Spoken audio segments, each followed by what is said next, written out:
Okay, hi guys. I'm sorry I'm late. It's okay. Crafty Crafter on a budget. Pamela Patrick. How are you, Nana T? Nana T, yes, I've got your stuff. I'll get you a request tomorrow. Will be today. Well, you know what I mean. It's after 12, so it'll be today. Liz Tops. Um, you are green. You're green. Liz Tops. Julianne Gonzalez. Kevin Leonard, Chris Ree, Deborah Van Couverden, Flo on the Go. Your bracelets were mailed out today, Flo. Sunkissed, hi. Whisper to me, I got you right. Where's the mic? Whisper to me, he hates everybody? I'm really getting upset. Tell him I'm very upset with him. Okay, let me go to, they've got some stuff going on today now. All over our local news was the first story we're going to look at about the Coney Island. So let's get that up on the screen. Here we go. Can you please lower that? Can't hear me. So a New York mother allegedly confessed that she drowned her 3 children early Monday, and it led to a frantic search for the children whose bodies were found on Coney Island in Brooklyn. Authorities say the woman, she is 30 years old. Her name is Erin Murdy. She has a history of mental health challenges, but postpartum psychosis is one possible motive. So Erin reportedly admitted to family members that she killed her kids, who were identified as 7-year-old Zachary, 4-year-old Liliana, and 3-month-old Oliver. The children's bodies were found at about 4:40 a.m. Monday along the shore and only 3 blocks from the family's apartment. Erin's aunt, Dina Stevens, said the family is devastated. They were kids. They were adorable kids, she said. She told the New York Post that the family has a history of mental illness and that Erin was struggling, trying to find her way through life. She added that Erin loved her children, but it was the mental health issues that took over. It's someone who was struggling, and no one knew how bad the struggle was. In this family, we do have a history of mental illness to varying degrees. A few of us have battled with bipolar disorder, but I didn't know her mental struggles. I just knew that she was trying to find a way for her children, a way to get on her feet. 3 hours before the children were found, Erin's sister called authorities, reporting concerns that Erin may have done something to her children. No one responded when police knocked on Erin's door, but officers encountered the father of one of the children, and he had similar concerns about the children's welfare. Sources said that multiple relatives called 911, alleging that Erin may have done something to the kids and may have been under the influence of drugs or alcohol and has a history of health challenges. Authorities then got another 911 call reporting that Erin was found with some relatives at the Brighton Beach boardwalk. When officers arrived, they found Erin but not the children, and she walked along the beach wearing a robe and appeared to be despondent. The mother was soaking wet, said the NYPD Chief of Department Kenneth Corey at a news conference. The search then intensified as police called in aviation and harbor assistance before the children's bodies were eventually located. The officers immediately initiated life-saving measures, including CPR to the children, and they were rushed to the Coney Island Hospital where they were regrettably pronounced dead. Corey told reporters. Images obtained from the newspaper show first responders carrying the children whose bodies appeared lifeless. People who knew the children told the New York Post they were distraught with the news. Alfred Brown, who coached Zachary in football, described the 7-year-old as a very bubbly kid who was full of life. I'm in school with them. I'm on the field with them. I'm damn near their uncle. It's hard right now. I love every kid that plays for me like my own, he said. Dimitri Volper, a neighbor in the family's apartment building, said the deaths are an unspeakable tragedy. As of Monday afternoon, autopsies are still ongoing and no charges had been filed. Police questioned Erin, who was subsequently hospitalized. Erin was reportedly in a custody dispute with one of the children's fathers as late as July. That's just terrible.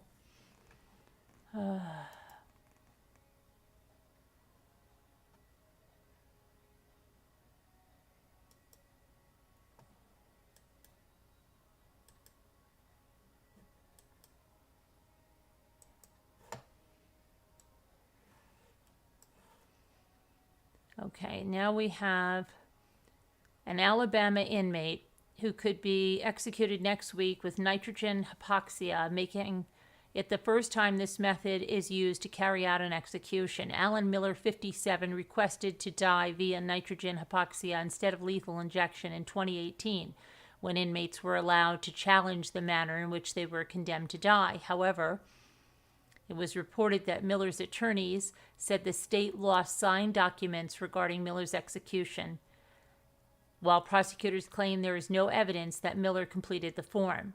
Deputy Alabama Attorney General James Hoot said during Monday's hearing that it is very likely Miller will be executed using the nitrogen hypoxia method. Houts said the protocol is present but not finalized if the courts deem Miller cannot die via lethal injection. Houts also claimed that Miller would not allow them to fit him for a mask for the execution. Miller was a delivery truck driver in 1999 when he committed a workplace shooting spree in Shelby County that killed 3 men. Victims Lee Holbrooks, Scott Yancey were killed at one location, and then Miller drove elsewhere to kill Terry Jarvis. Though Miller was found to be severely mentally ill, his mental state did not meet Alabama's threshold to use an insanity defense. According to reports, Miller was experiencing delusions that made him believe the slain men were spreading rumors that he was gay.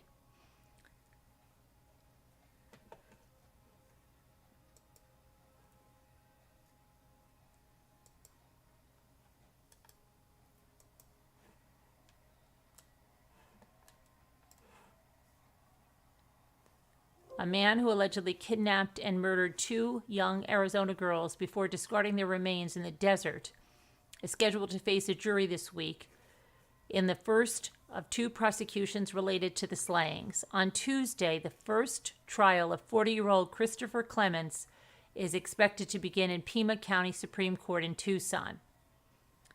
Clements is collectively facing 22 felony charges, including 2 counts of first-degree murder and kidnapping for allegedly killing 6-year-old Isabel Celis, pictured right, and 13-year-old Maribel Gonzalez on the left.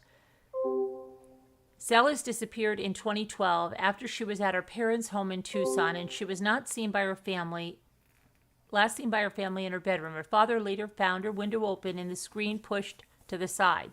A neighbor told police that she heard a male's voice outside the home at about 6:30 a.m. on the morning of the abduction.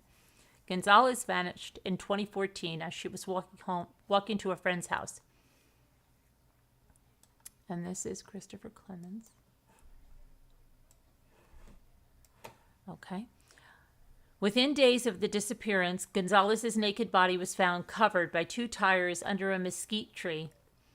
Celis's skeletal remains were not located until Clements led authorities to a remote location in 2017. Clements is presently serving a prison term of up to 35 years behind bars for a 2017 burglary. In an effort to get some of the burglary charges dropped, he claimed to have some information about Celis's location, which he asserted he only knew from conversations with other prison inmates. The state will prosecute the Gonzalez case first, and Clements is expected to have another trial in February 2023 with a different jury for the Celis case. The murder trials have been delayed at least 4 times for multiple reasons. Clements reportedly has a lengthy criminal history and was sentenced on the burglary charge in 2021. So that's a trial starting tomorrow. And now Jennifer Dulos. Could there be a break? Some information. The discovery of a stained rug in a river led authorities to investigate what it might be tied to. Could it be tied to missing Connecticut mother Jennifer Dulos? But then investigators later determined the stain was not blood. Dulos vanished in May of 2019 while she was in the process of divorcing her estranged husband, Fotis Dulos, and was locked into a bitter custody battle with him. Prosecutors charged Fotis with her murder and kidnapping, even though a body was not located. But then he committed suicide in January 2020 with carbon monoxide in his garage. Remember that? On Sunday, social media star Sean Austin contacted police after finding what he described as a stained rug in the Farmington River. We did a little investigation here with scuba divers in the Farmington area, and we found something very shady, possibly having to do with the case of Jennifer Dulos, he said in a video.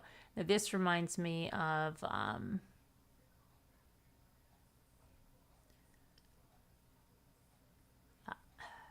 the TikTok crap.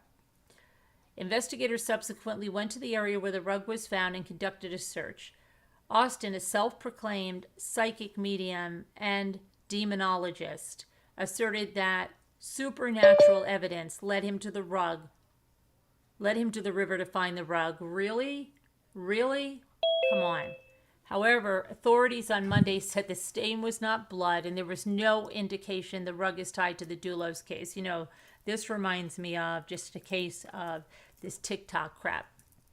After investigating for several hours, detectives tested several large, irregular brownish rug stains, and presumptive tests determined they were not blood.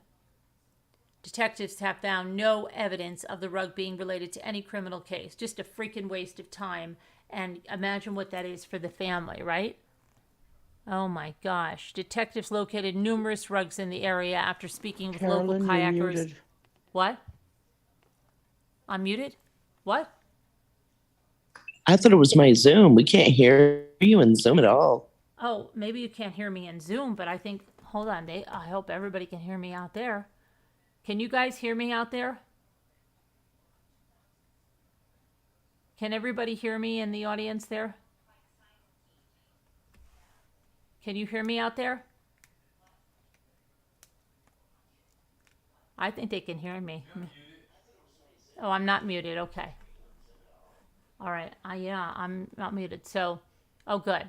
So okay, I got it. So, they can hear her, Margot, but we can't. They can hear her, though. Yeah, I don't know why. Okay, so these lunatics, they just sound like these TikTok crazies where they plant evidence or they try to find evidence to come up with something. And that's truly what they're doing there. That's horrible to do to the family and to waste resources like that. Just terrible. But what are you going to do? They're chasing their 15 minutes. And let's see now. Do you want my audio, Nicole? Come up with something. And that's truly what they're doing there. That's horrible to do to the family and to waste resources like that. Just terrible. But what are you going to do? They're chasing their 15 minutes. How am I not the host anymore? And let's see. Okay. Guys, somebody's playing something in Zoom. Because it's echoing bad. Okay, so let's you can hear me. Okay, good. I don't know what's going on. Anyway, Amber Robertson, let's see, boyfriend is wanted on this. So baby Amaya that we talked about last night, now the boyfriend of the mother is wanted on the same charges. So baby Amaya Robertson is missing in Indiana since 2019. Over the weekend, her mother was arrested, and that's Amber Robertson. Let's see here. So she was arrested on Saturday. She was charged with child neglect resulting in bodily injury. The charge is connected to the disappearance. We didn't realize what it was, but now we know. To 8-month-old Amaya, who hasn't been seen in 3 years. A Marion County grand jury indicted Amber after all this time, saying that she knowingly placed her 8-month-old daughter, Amaya Robertson, in a situation that endangered her life or health and or abandoned or cruelly confined the girl and deprived her of necessary support, which resulted in serious bodily injury, the court records state.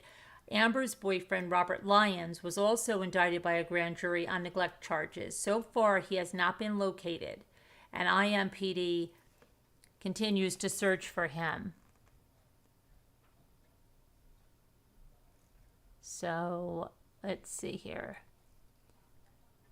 The last time Amaya was seen alive and well was with Lyons on March 9th of 2019, and that was off of the 200 block of South Holmes in Indianapolis. He was driving a 1996 maroon Isuzu Rodeo in poor condition, said IMPD Detective Jean Burkett. During the same day, Lyons, who was dating Amber Robertson at the time, was spotted in the areas of Rockville Road and Mickley Avenue for an extended period of time. Lyons reportedly stayed out until around 10 p.m. on March 9th of 2019, and then he returned home to Amber Robertson without the baby. Robertson said she gave Lyons permission to drop the baby off at the babysitter's home with the assumption she would be picked up the following day. The babysitter said no one brought Amaya over at all during the day. While investigators questioned Lyons, he gave them several locations to search, claiming the baby could be there. A few of the locations, according to authorities, didn't even exist. The other locations were searched thoroughly, but police found no sign of the baby.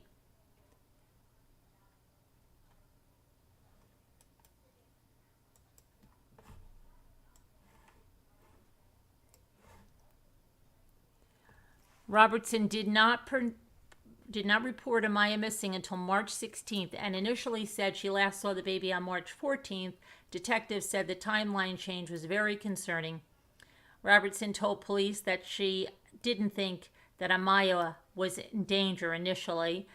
After an argument with Lyons, however, Robertson said she feared for her daughter's safety once he started taunting her about her daughter's whereabouts. Robertson said in a news interview in 2019 that she was receiving constant threats since Amaya's disappearance. She vowed to continue searching for the baby regardless. Every day I get online to find out that everyone is sitting and saying that I don't care for my daughter. I don't cry over my daughter. They said I don't love my daughter the way I should, or I don't care about my daughter. I get threatened that I'm going to be protested at my job, protested at houses that I'm at. I'm get threatened that I'm going to get beat up, whatever the case may be. And this isn't how it should be. This is a 1-year-old that is missing that I would love to be home, gets no help from people because they waste their times bashing me. Anyone with information on Amaya is urged to contact the IMPD Missing Persons Office at 317-327-6160.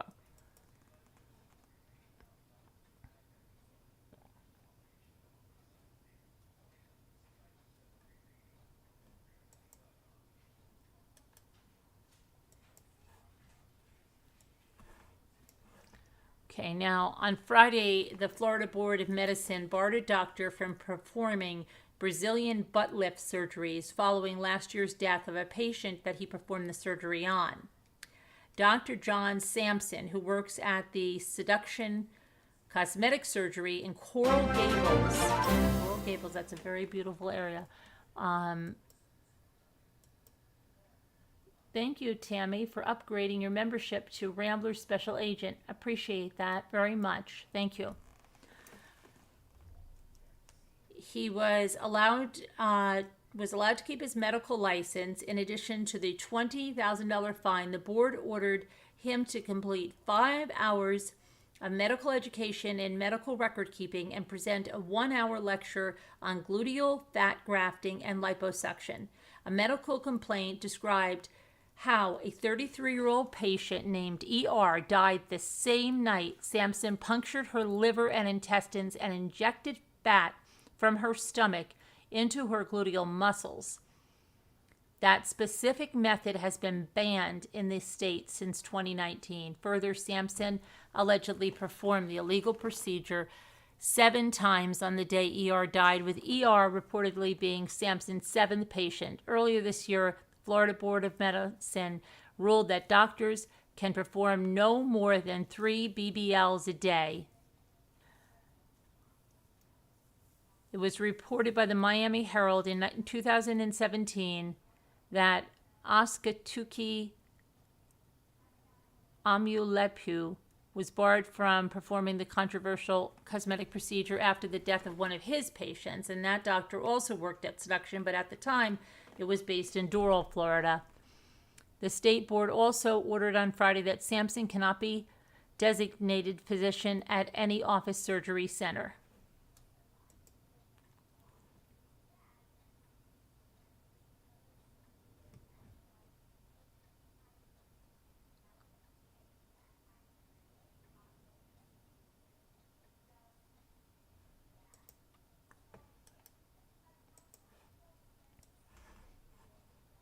Okay. So, a wig reportedly protected an Orthodox Jewish woman from being shot in the head in New York on Saturday.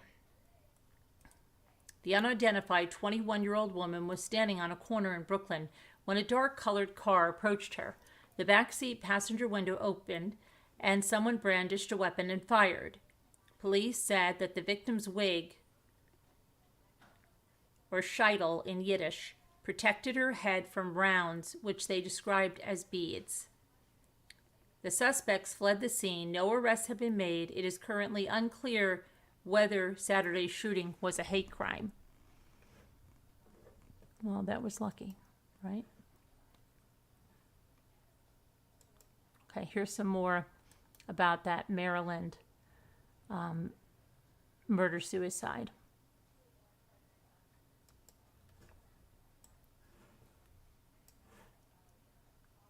Maryland family is dead after police say an Elks Mills father murdered his wife and children before taking his own life, and the Cecil County Sheriff's Office identified the victims as Taris Davina Ricker Milligan, 37, and her children, Teresa Milligan, 14, Nora Milligan, 11, Finn Milligan, 8.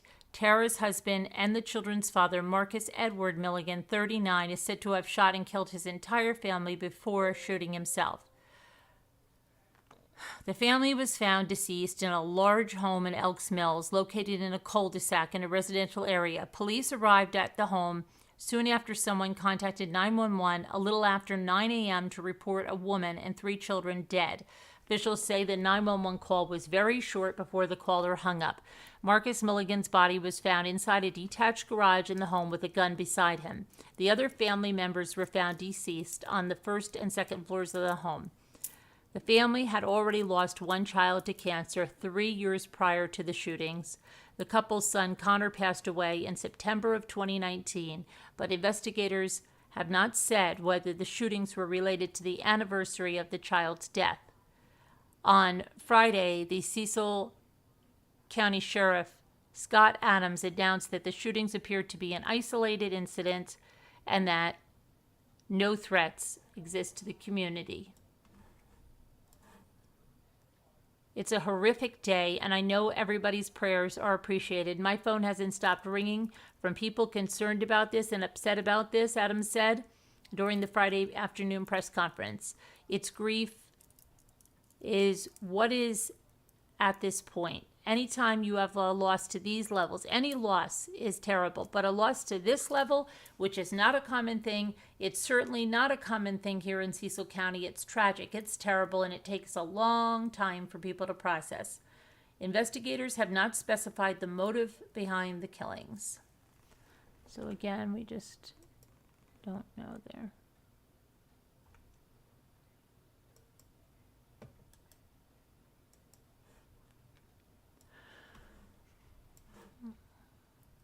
A Pennsylvania man is dead, and police say he was shot execution style at his own residence after someone waited in a sedan for him to emerge. The incident happened a little before 1 a.m. on Monday outside of a home on Washington Lane in Germantown. The victim identified himself as a 37-year-old SEPTA manager who was found deceased on his front lawn. Witnesses reportedly said that someone in a black sedan was spotted parked outside of the victim's residence waiting for him to come outside. When the victim emerged, the shooter fired around 15 shots at him. Witness statements indicate the rate of volume of fire from a handgun, which is such a rapid succession that it sounded like a machine gun, said Captain Anthony Ginaldi with the Philadelphia Police. That brings us concern that this weapon may have been modified with the automatic sear on the back of it to produce that type of machine pistol. The victim's name was not released yet. Investigators are looking at footage of the morning in question.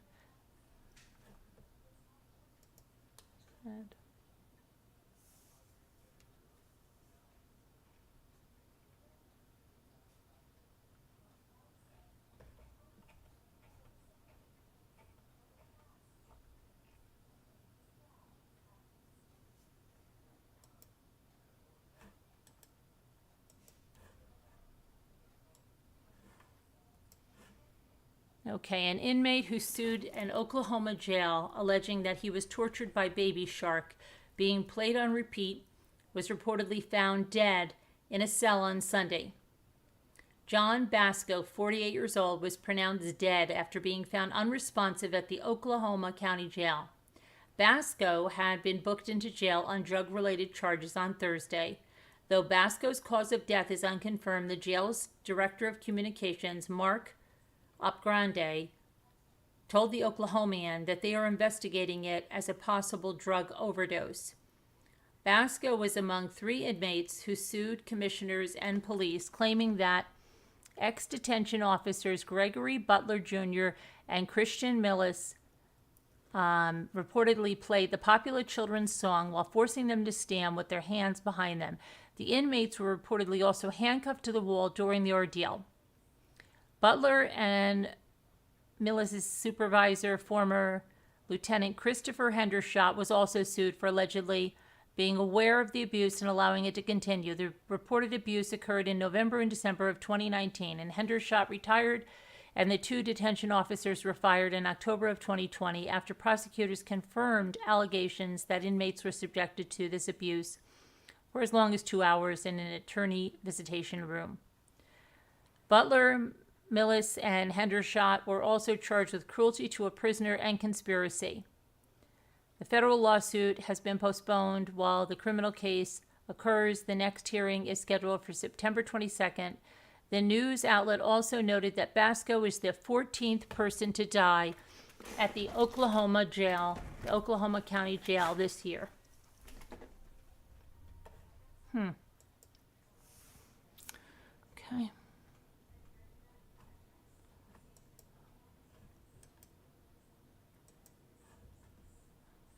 And then the Yakima Police Department in Washington is asking the public to be on the lookout for a 4-year-old boy who was last seen on Saturday. Police say Lucian was last seen at around 7:15 p.m. in the area of Sarg Hubbard Park in Yakima. He was wearing a blue shirt with a shark on it and blue shorts when he disappeared. Oh gosh, I hope he's found. Oh, I'm so scary. A statewide alert has been issued, which is similar to a Amber Alert. The Yakima Police Department said, although the alert works in a similar way, the boy's disappearance did not meet an Amber Alert qualification. Okay. Now it's pouring rain outside. It's like we haven't had rain all summer. Now it's raining like all sick. But we would have rain. We had some rain at night, right? Rain this summer, and then it was. It's okay. All right, so let me see if there's any update on this. Maybe a good one.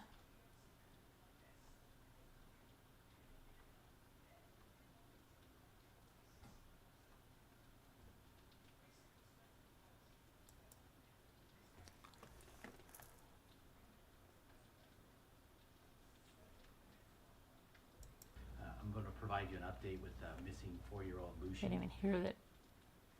It's been 24 hours plus since he went missing, and I just wanted to provide the community an update about what's happening. In the last 24 hours, we've had. Okay, I guess he's still not found, and Over 100 people looking for him. We've had sheriff's.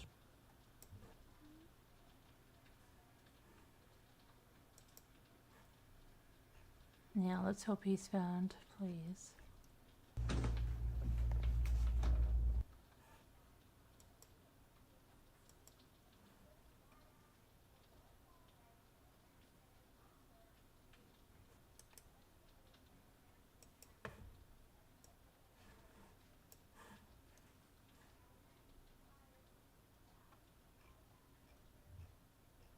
Okay. Poor little kid.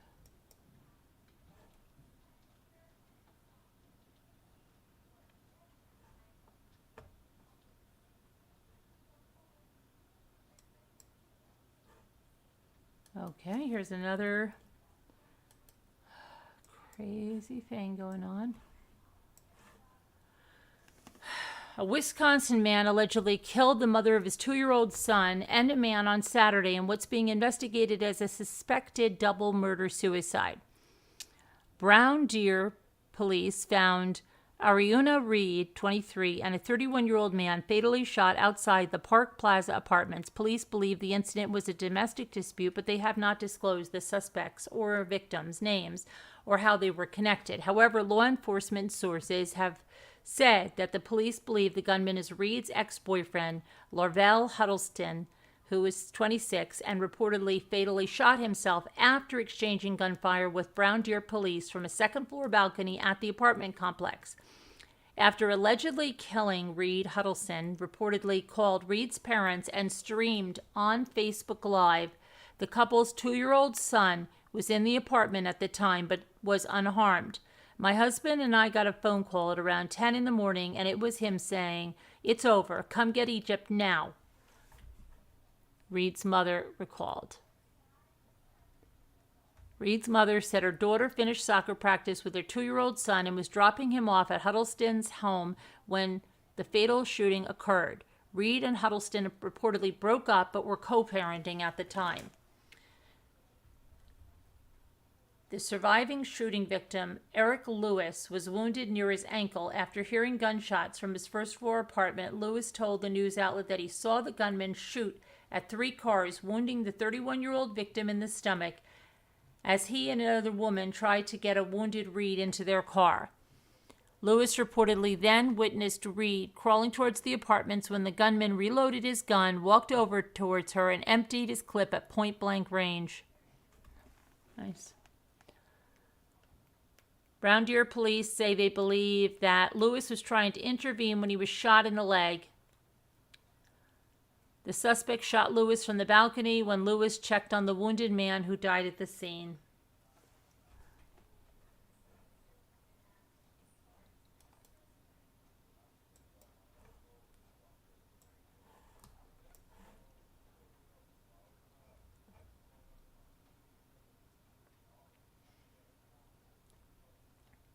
Wait a second. I don't know why we're reading this. I knew this sounded familiar. Why? Okay. This is from a few months ago. I knew this sounded familiar. I don't know why this just came up again in current stuff. Sorry about that. I have no idea. Why is this coming up again? There must be something that's going on that's pulling this up again. Let's see why. This happened in February. But why is this coming up? This came up as trending. I don't know. Let's see what else. So,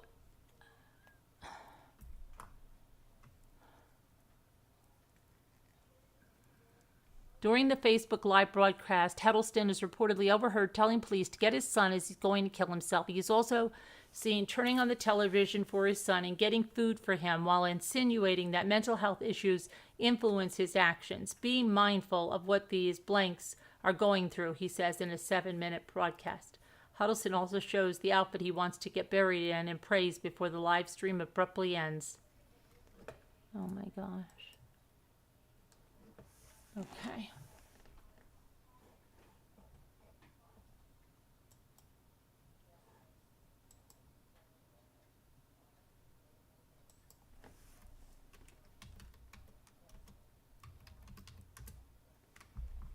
Okay, now we're going to look at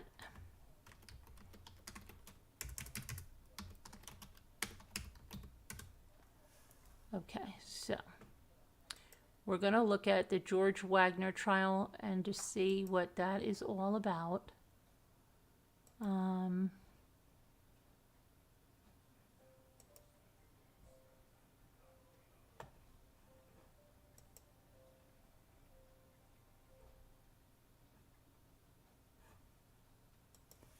Okay.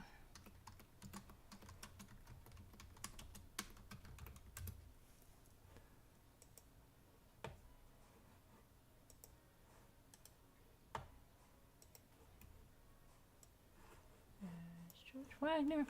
All right, so let's see what's going on here. Opening statements began Monday in the murder trial for one of the suspects accused in the Pike County massacre. Oh, this is the one about the Roden family. George Wagner IV is the first to go on trial. He, his brother Jake, and their parents are all accused of killing 8 members of the Roden family 6 years ago. Prosecutors say the motive was a custody dispute involving a child. Jurors toured the crime scene 2 weeks ago. So let's see what's going on in this case. I didn't realize this was the Roden case. When your air conditioner breaks down, there's a... So the first stop for jurors, and this was 2 weeks ago, who will soon listen to opening arguments in George Wagner IV's murder trial, was to go to a remote plot of land on the 4,000 block of Union Hill Road. And that's where investigators said members of the Wagner family killed Chris Roden Sr. and his cousin Gary Roden in April of 2016. The trailer that the 2 Rodens were in at the time was removed and preserved as evidence. Investigator Todd Dykes watched as the 12 jurors and 6 alternates walked the property to better understand the place and time with regard to what's been known as the Pike County Massacre. The first scene the jury viewed Wednesday is connected by a grass path to the second scene, the only remnant left of the trailer where police say Hannah Gilley and her fiancé Frankie Roden were killed is a wooden deck filled with a few weather-beaten children's toys. And from there, jurors traveled a gravel road to see the area where 44-year-old Kenneth Roden was murdered execution style in a camper. And then jurors ended up back on Union Hill Road on a piece of property where detectives said members of the Wagner family shot and killed Hannah Roden, her brother Chris Roden Jr., and their mother, Dana Roden. A custody dispute involving a child that Hannah Roden and George Wagner's brother Jake had cited as the motive for the 2016 massacre. The jury view process will continue through Thursday with site visits to see trailers where the murders happened. Okay, so that was... Now let's see what the... When your air conditioner breaks down...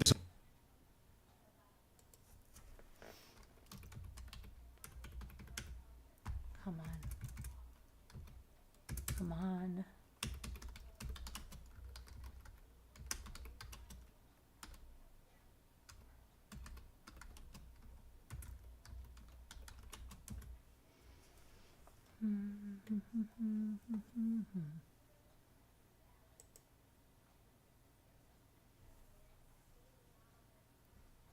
It's a September to remember at Jake Sweeney Jeep. Lease a new Grand Cherokee L for only $379 a month during Jeep Adventure Days. Only at the new... Where's this coming from? Hold on a minute. This is so annoying. Okay, so opening statements began Monday. George Wagner IV is charged with 8 counts of murder with the death penalty specifications and several other charges connected to the deaths of the 8 members of the Roden family in 2016. Let's see if we have anything. Okay. So here is something.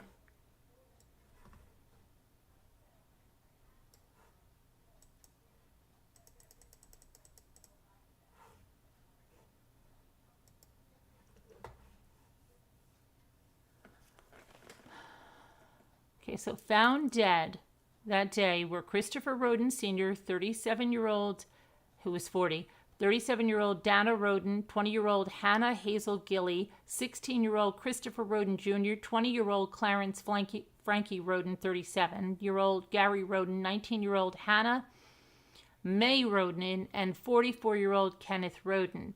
Prosecutors laid out each of Roden's final communications before they were killed. Notably that Chris Sr.'s last phone call was made at 10:55 p.m. to Billy Wagner. He was sent to voicemail and Billy never returned the call. Okay, so it says Mother Frederica Wagner, charges of obstructing justice and perjury were dropped. Rita Newcomb, charged with obstructing justice and perjury, took a plea deal. Angela Wagner, charged with multiple counts of aggravated murder, pled guilty to avoid the death penalty. Billy Wagner, charged with multiple counts of aggravated murder, has maintained a plea of not guilty. Now, George Wagner IV, who is on trial right now, is charged with multiple counts of aggravated murder and has maintained a plea of not guilty. Jake Wagner, charged with multiple counts of aggravated murder, pled guilty to avoid the death penalty. Okay, so Dana Roden and Christopher Roden Sr. were divorced. Their children, Hannah Roden, Christopher Roden Jr., Frankie Roden, Hannah Gilly was engaged to Frankie Roden, and then their cousins, Gary Roden and Kenneth Roden, all murdered on April 22nd of 2016 in Pike County. Thank you, Liz Tops. I appreciate that. Okay, now let's go back.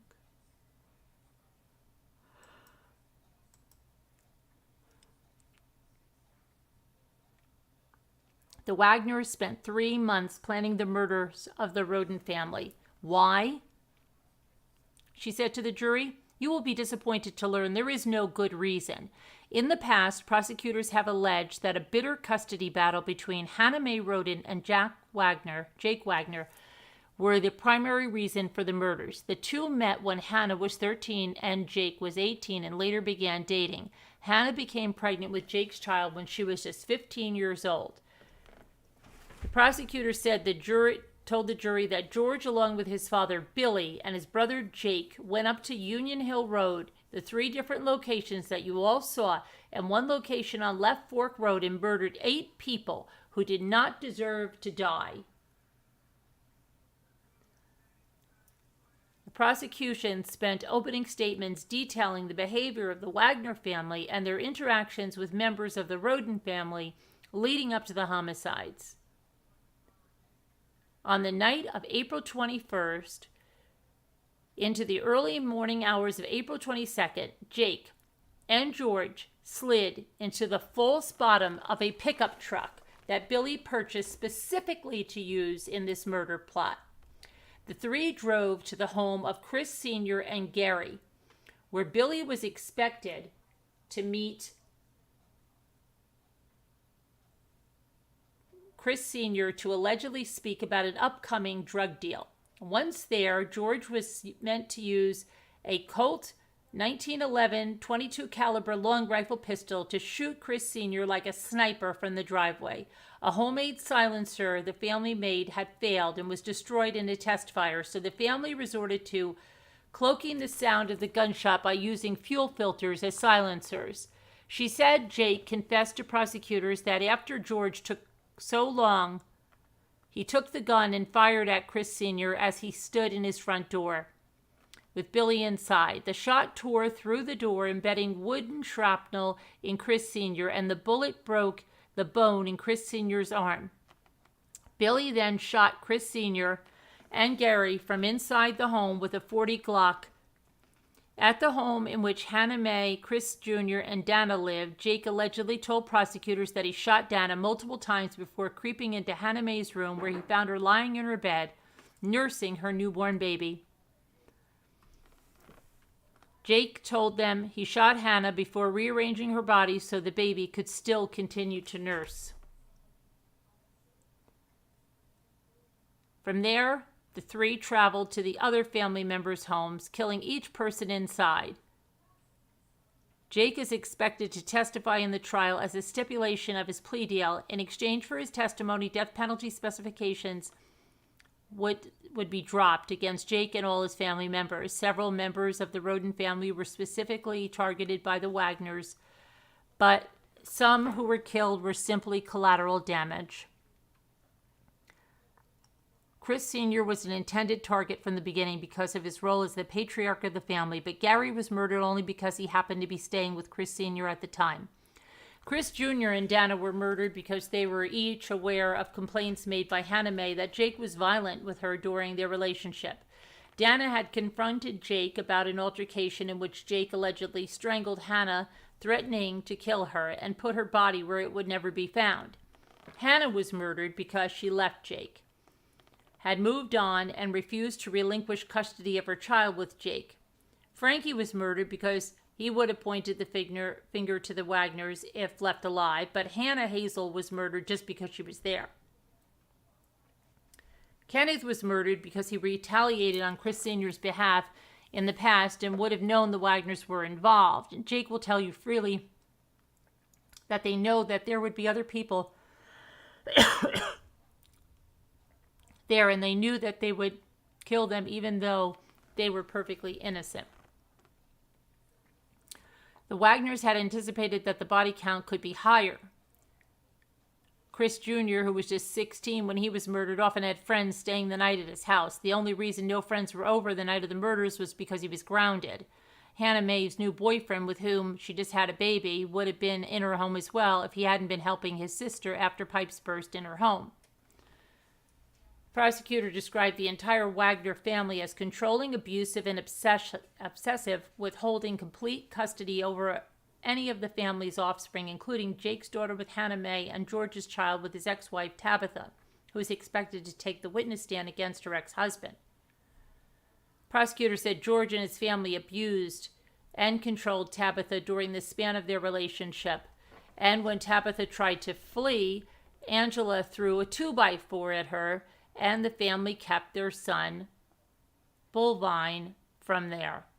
The Wagners hired a lawyer when Tabitha could only represent herself, and won a custody agreement that meant Tabitha could only see her child if and when the Wagners said so. When Hannah Mae became pregnant with Jake's daughter, Sophie, trouble began. The prosecutor said Jake texted Hannah early in her pregnancy telling her their daughter would live with him, whether Hannah did or not. I'll take Sophie, and if I have to by force, she alleged Jake said.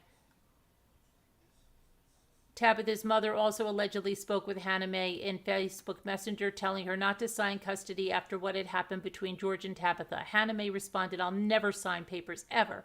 They will have to kill me first. Just moments later, Angela Wagner, having hacked into Tabitha's mother's social media account, took a screenshot of the message. 4 months later, Hannah and 7 of her family members were found shot to death. The prosecutor pointed out Hannah Mae specifically said they will have to kill her, not just Jake. So she was very much understood how the Wagners operated as a group. The prosecution concluded its opening statements at around 2:30. Defense attorneys began their opening statements at about 3 p.m., and George Wagner's attorney, Richard Nass, emphasized to the jury that this trial is specifically about George and his involvement or lack thereof in the crimes that were committed. He painted George as the good-hearted black sheep of the family, prone to conning others and committing crimes. The state wants to paint this with a wide brush, said Nash. He told the jury that every time they heard the Wagners, to think about how that applies to George, not the other family members. Jake, expected to be a major witness for the prosecution, will tell the court that George neither helped plan nor pulled a trigger throughout any of the crimes committed on the night of April 21st, Nash said. He pointed out that credibility for Angela and Jake as prosecution witnesses should be viewed with skepticism because they took a deal. Nash also said that George lacked a motive to participate in the killings. We know custody is not the motive, he said. Everybody has a motive in this case to commit murder, but George?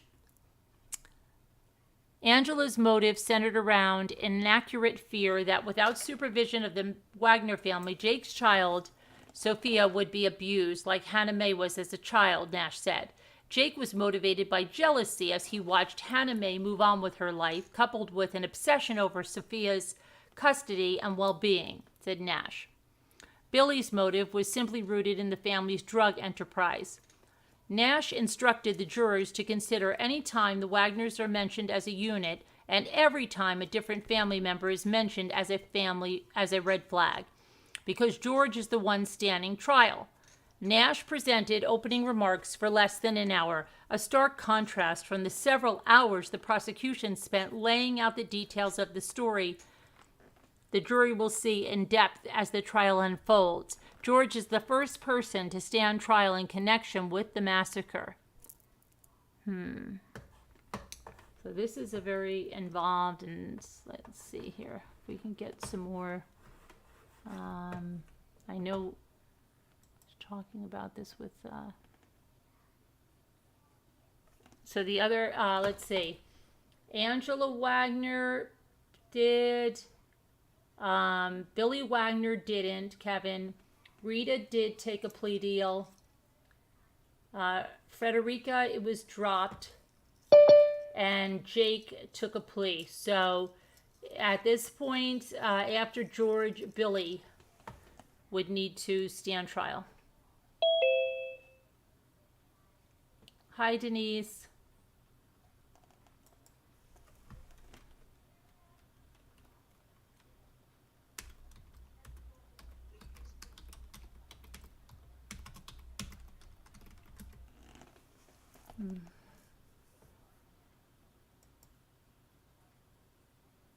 Let's see if we can fill in some of this, okay?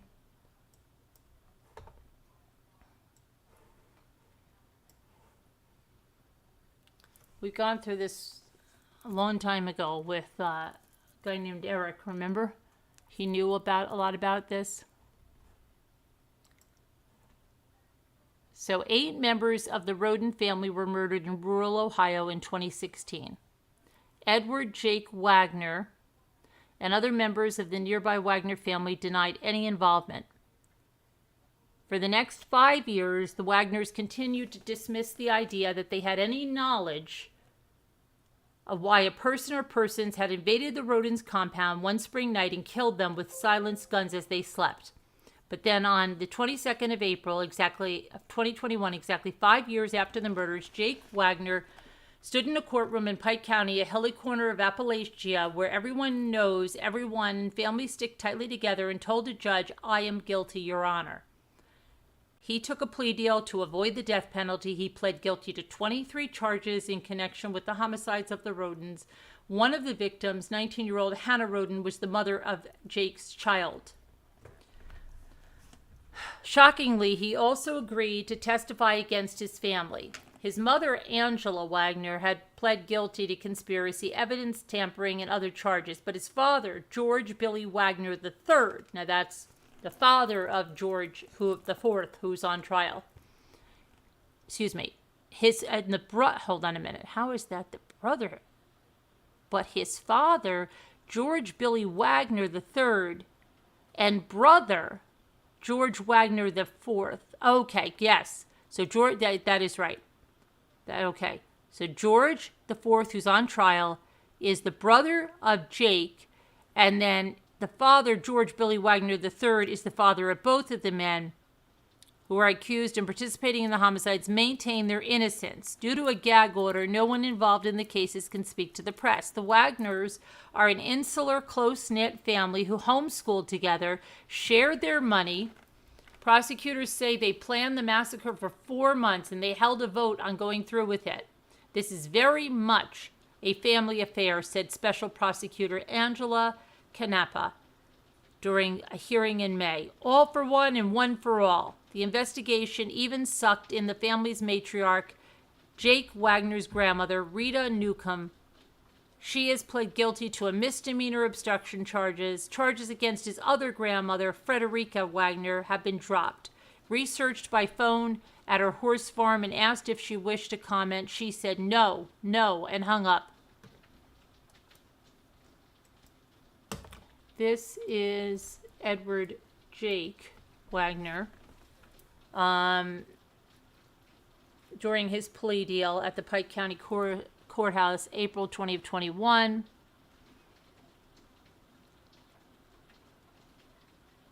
The murders were discovered on the morning of the 22nd of April when Bobby Joe Manley stopped by the Rodins' cluster of trailer homes to see her ex-brother-in-law, Chris Rodin Sr. Entering his trailer, she found the bloody bodies of Chris and his cousin, Gary. Chris's ex-wife, Dana, was dead nearby, as were the children, Hannah, Chris Jr., and Clarence, known as Frankie, and Frankie's fiancée, Hannah Gilly. The same day, Chris Sr.'s brother, Kenneth Rodin, who lived about 15 minutes away, was also found murdered. The killer or killers had spared Frankie's 3-year-old son and Frankie and Hannah Gilly's baby, who was found covered in blood, trying to nurse on his mother. And Hannah Rodin's newborn, Hannah and Jake's 2-year-old daughter, the subject of a custody dispute, was staying elsewhere. Chris Rodin's pit bulls were also alive and unharmed, a fact that struck many in the community as significant. Dana Rodin's father, Leonard Manley, said, "Whoever done it knew the family because there were 2 dogs there that would eat you up, but I ain't going to say no more." As shock and paranoia ripped through the Pike County, investigators from a multitude of law enforcement agencies descended on the Rodins' properties to try to deconstruct the grisly crime scenes. And when police announced that they had found evidence of cockfighting and commercial marijuana growing, it caused wild speculation that the Rodins had crossed a Mexican drug cartel. Police and prosecutors eventually identified a less exotic but equally disturbing alleged motive. They described Jake Wagner as a frightening man who fathered a child with an underage girl and stalked her when she tried to escape his control, and his family as a cultish clan who reacted to a perceived slight with extreme violence. Jake Wagner allegedly began a relationship with Hannah Rodin when she was 13, impregnating her when she was 15 and he was 20. In addition to homicide, he's been charged with unlawful sexual conduct with a minor. After she ended their relationship, prosecutors say he began threatening her, and when she had a second child with a different man, Wagner allegedly pressured her to falsely list him as the father on the birth certificate. He and his brother George were also allegedly stalking 2 other women, their respective ex-wives, both of whom are expected to testify that the Wagners made them fear for their lives. When Hannah Rodin refused to relinquish custody of the baby she had with Jake, the Wagners were enraged. Jake Wagner allegedly threatened to kill her, but she was determined not to give her baby up, and in a message on Facebook she wrote that she would never sign papers ever. They will have to kill her first. That was when the Wagners allegedly decided to eliminate Hannah and her relatives so the custody of the child would fall to them. They allegedly brought ammunition, parts for silencers, brass catchers to avoid leaving bullet casings behind, and a truck and shoes specifically to be used on the night of the murders. They surveilled the Rodins to study their habits and sleeping locations, and then they killed them under the cover of darkness and tried to make the murders appear drug-related. The crime scene or scenes were so complicated that investigators carted away the Rodins' trailers to preserve the evidence. Even when assistance of numerous law enforcement agencies, the investigation was daunting in scope. The Wagners were arrested in 2018 after police allegedly discovered homemade silencer parts and other incriminating evidence on the family's former property. In hearings, prosecutors have described the Wagner family as a criminal enterprise, and the Wagners' lawyers have tried to fight that narrative. A large part of the state's argument, we anticipate, is here's a Wagner, and this is how the Wagners operate, an attorney for George IV said in a hearing. This jury needs to understand the basic premise of our criminal justice system is as follows. Our law punishes people for what they do, not for who they are. Jury selection for George Wagner IV's trial began. Okay, we already went through that. We don't need to do that now.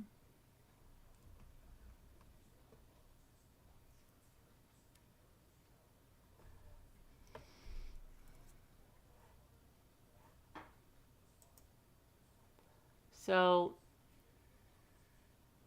they did kill her. They did, Denise. They did. Mm-hmm.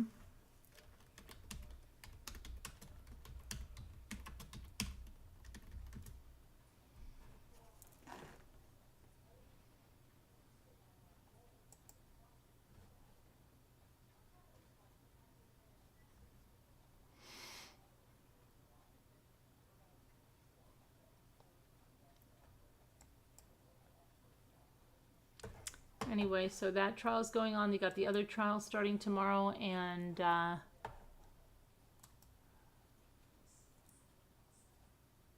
the defense was crying about them, saying that this is a Wagner family problem, not individuals. The defense was crying. Oh. Mama helped buy shoes for the sons to throw off that it was them.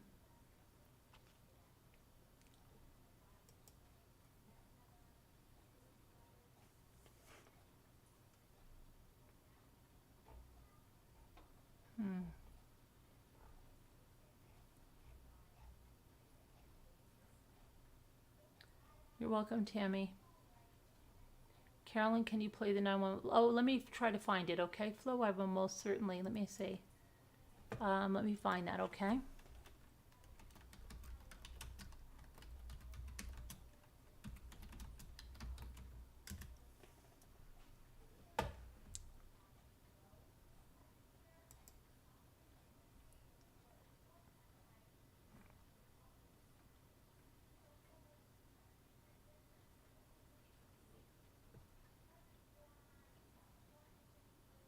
Here we go. I'm getting them.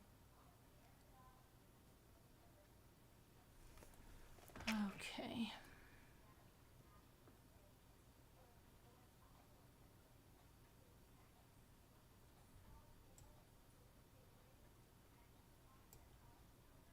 Man, gotta tell me what's going on.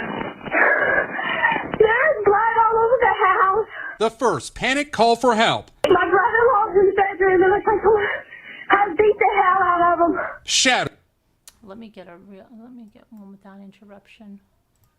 Hold on.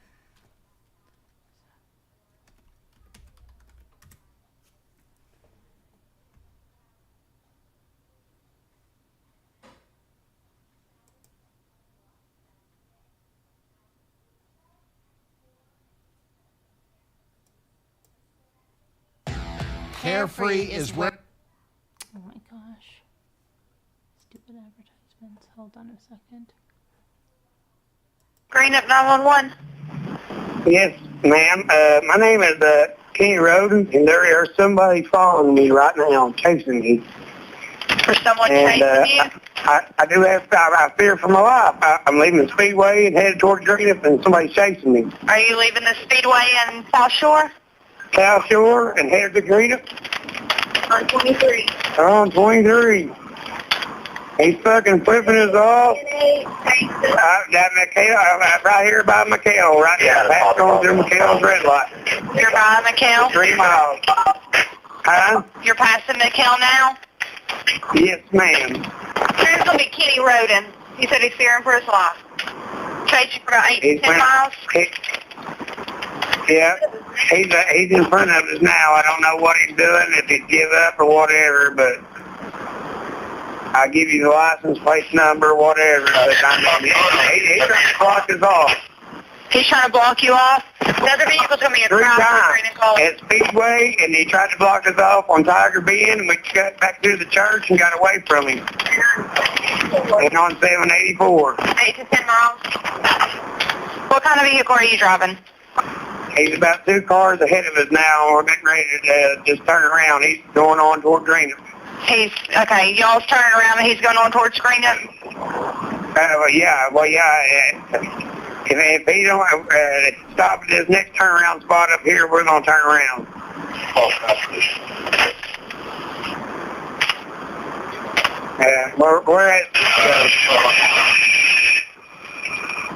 We're going by Citgo, I should say. Yeah, I don't want to round him. I don't know who he is. Okay. You said you're going back towards Speedway now? Nah, I'm at Sitco right now. Oh, you're at Sitco? And I'm turning around headed back towards Speedway. He's going on up the road now. Okay. They probably seen me on the phone or whatever. I don't know. License plate number? We did get his license plate number. I don't know what his problem was. I don't know, but I know there's been a big hit that my little brother and a couple of my cousins just got shot a couple of days ago. Okay. It's all over the news. Where was that at, sir? That was in Pike County, Ohio. 8 people killed. Okay. And it basically told all roads to beware or whatever. Okay. But he's not around you now? He's with other... No, he is headed toward Greenup. And what kind of tag, what was the tag again? Okay, do you want to speak to an officer, sir? I don't know what to do. I've never had anybody do me that way before is what I'm telling you. My name is Kenny Roden. There was more than one guy, more than one person in the vehicle. There were several. Okay, so this is Kenny Roden. This is a call that happened, and the people that you see there are the victims. It was the people that were killed, and this is Kenny Roden that's saying that he is scared that somebody is following him. So he says he's being followed. He's Kenny Roden, and that was a 911 call, and it came in from South Shore, about 40 miles south of Pinkerton. A man who identifies himself as Kenny Roden tells the dispatcher someone was chasing his car and trying to block him off for about 8 to 10 miles. He said, "My name is Kenny Roden, and there is someone following me right now, chasing me." "There's someone chasing you," the dispatcher says. He then goes on to say, "I fear for my life." He told the dispatchers he was leaving a gas station and mentions that some of his family members were killed in shootings. Okay, so that was a call there, but let me get to the other call. Let's see if this is the one that's...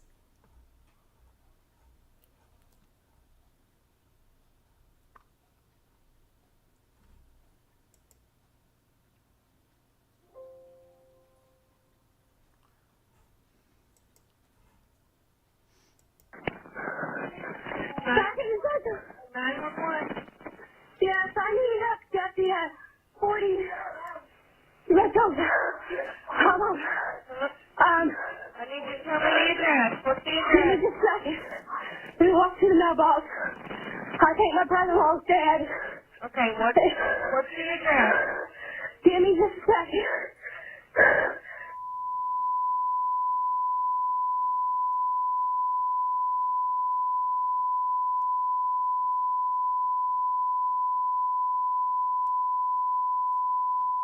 Ma'am, you gotta tell me what's going on. There's blood all over the house. Okay. My brother-in-law's in the bedroom. It looks like someone has beat the hell out of him. Okay. There's blood all over the front room. Ma'am, can you tell me what county that's in? Is it Pike County? It's Pike County? Yes, and they drug him in the bedroom. Okay. I need you to get out of the house.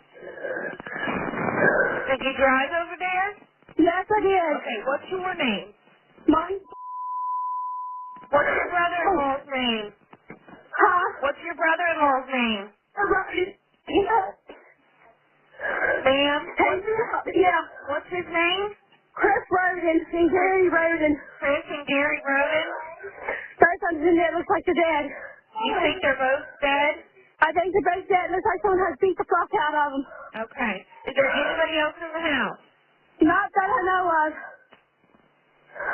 Okay. The door was locked when we got here, but I know where the key was at. And I went in, and they were laying on the floor. Okay.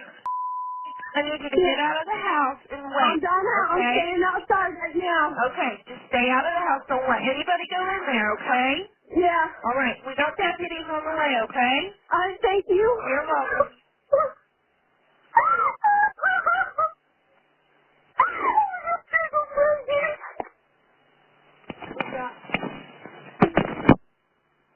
This is 911 can I help you? Yeah, I need a deputy to come out to close to. Okay. It's all this stuff that's on the news. I just found my cousin with a gunshot wound.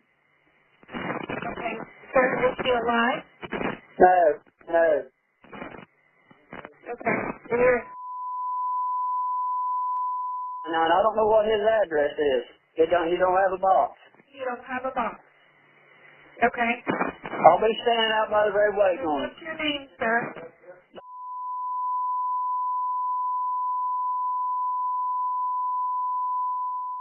What's his name? Kenneth Roden. Kenneth Roden? Yeah. Okay, sir. Are you out of the house? I'm out of the house right now. I just went in, hollering at him, and checked. And I looked up at him. He had a gunshot wound. Okay, sir. We're going to get deputies out there to you, okay? All right. Thank you. Bye.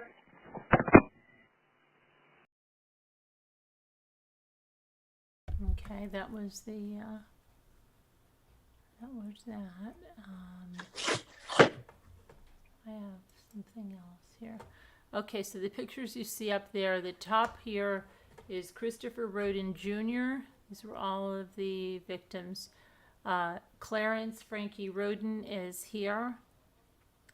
And then you have Hannah Gilly here, Hannah Roden here, and then Dana Roden here, Christopher Roden Sr. here, and Kenneth Roden here, and Gary Roden here. All killed.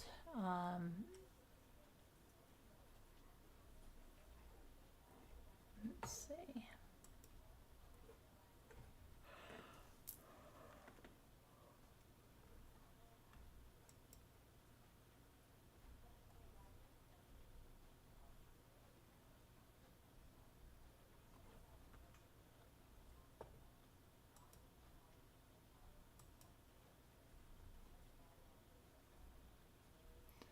So yeah, so we'll be trying to be listening to that trial too now. See what happens there. 8 family members dead. Yeah. Yep. All right. Let's see who's here with us. Oh, look at that. Okay. Hi, Rich, buddy. How are you?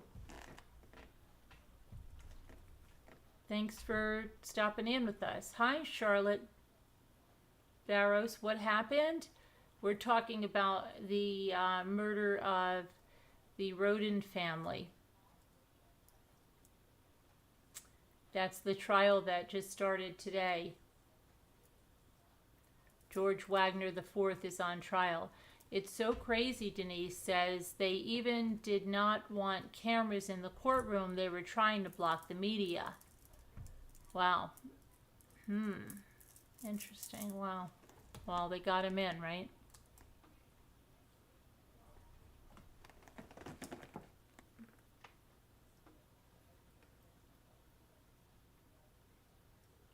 They got some stuff blocked, like if the witnesses opt out of being shown or ever heard, they have that right. Okay. You don't recall this? It's from 2016. We've talked about it before, but it's a long time going to trial. So some of the trial we may not be able to see all of it live. I see, Denise. Okay. Gotcha. Thank you. I'm just going to get a quick drink. So feel free to talk on the panel. I'll be right there. You've been sick, Charlotte? I hope you feel better. Sorry to hear that you're not feeling well. That sucks, doesn't it? I hope you feel better.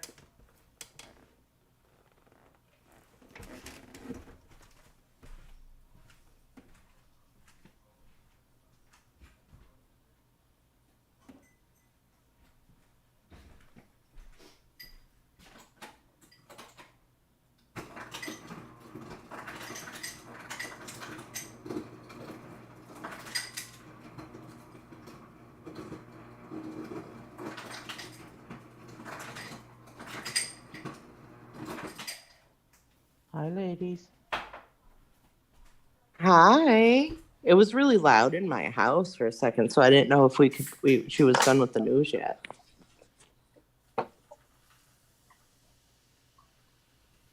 Yeah. There's Carol. Hi. Hi, Nicole. Hi, Lord. How are you? I hear. Do you guys hear a YouTube on, or is that just is that just me? I don't, Nicole. Okay. I don't. How is everyone? Good. How are you? I'm doing well. Yeah, the news just gets crazier and crazier every day. It's really we have to watch it because we have to be aware of what's going on, but yeah, it's hard. Some of these cases, Yeah. Especially. It's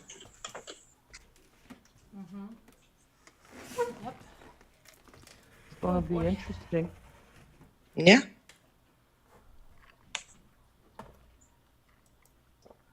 See what happens, for sure. And we have a lot of trials coming up too. So check out the chat. Hi, Charlotte. Welcome. What's going on here? Okay. Hey, Rubbity Bob. Hi, Deborah Vancouverton. Hi, Denise Beckinson. Hi, Rubbity Bob. Okay, so yeah, this case, there was a guy, Eric, that knew a lot about this case in the past, and he used to talk about it a lot.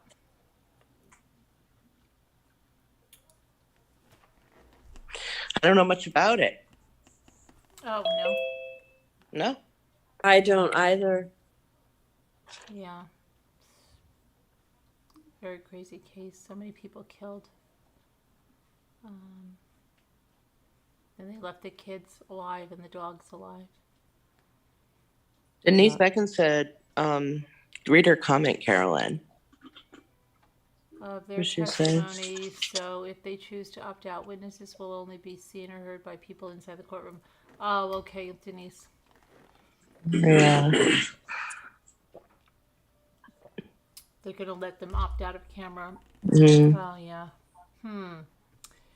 That's interesting, Denise. Yeah, very. The judge will also extend that right to Wagner's younger brother, Jake, and his mother, Angela, when they testify. Wow.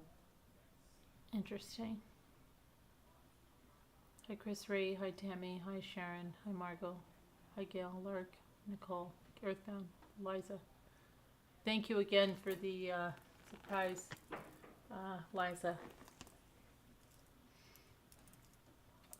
Carolyn, your volume is low. Oh, I'm sorry. Maybe it's because, hold on a minute. It might be Flo because hold on, let me move my.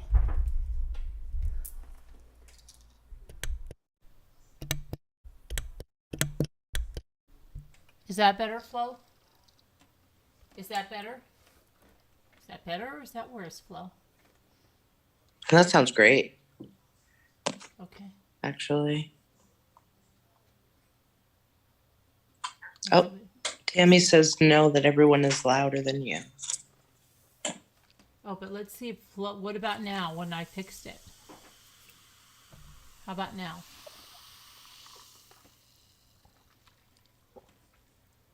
Flo says it's no go.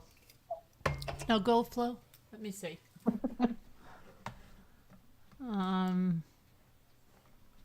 Hold on, Flo. Go back here. Better now. Better, yeah. So Denise said about the trial, she said that it was stated that we're disappointed in the ruling. We had hoped that we'd get a ruling that would really go toward maximizing the ability to participate in this trial, and at least in the sense of observing it, people can come to the courtroom, but for many people, that's not possible. Yeah. I sound in the distance. From a distance. Oh, you sound great now. Oh my goodness, you sound really good. How about now? How about now? Is it still? Go do what you just. Oh, wait a minute. When you said from a distance, that was where it was good. Where? This way? Yeah. Oh, there, that's loud. Okay, wait a second. Ooh, that's good. Hold on. Flo, what do you think now? Is it better now, Flo? Is it better now? Pamela hears us. Is it better now, Flo?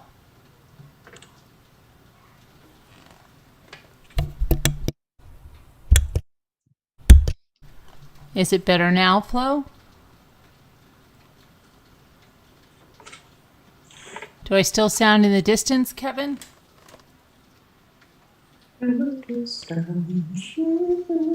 much better. Okay, it's much better now? Carolyn's sound is great now. Okay, thanks.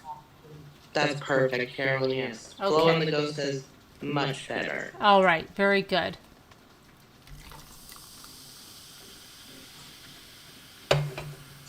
And now Charlotte's saying no. Wait a minute, Charlotte. Maybe she'll change her answer because you did sound good. She said, no, you sound good. Oh, You okay, sound good. Thank you, Charlotte. Okay, yes. It's raining like crazy. Can you hear the rain?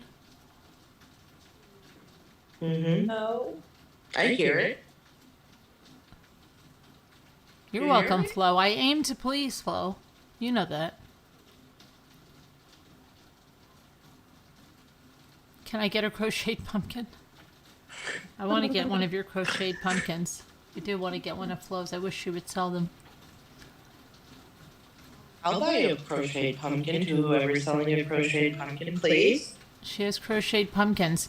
Debbie Swanky's mother is making these Christmas trees, and she wants to know if anybody would be interested. And I said, sure, bring them by. The answer is absolutely, definitely yes. It's pouring there too, LMNW? Yeah. It's crazy, right? Calico weather. I'm just glad I went for my bike ride early. Something told me to go early. I did.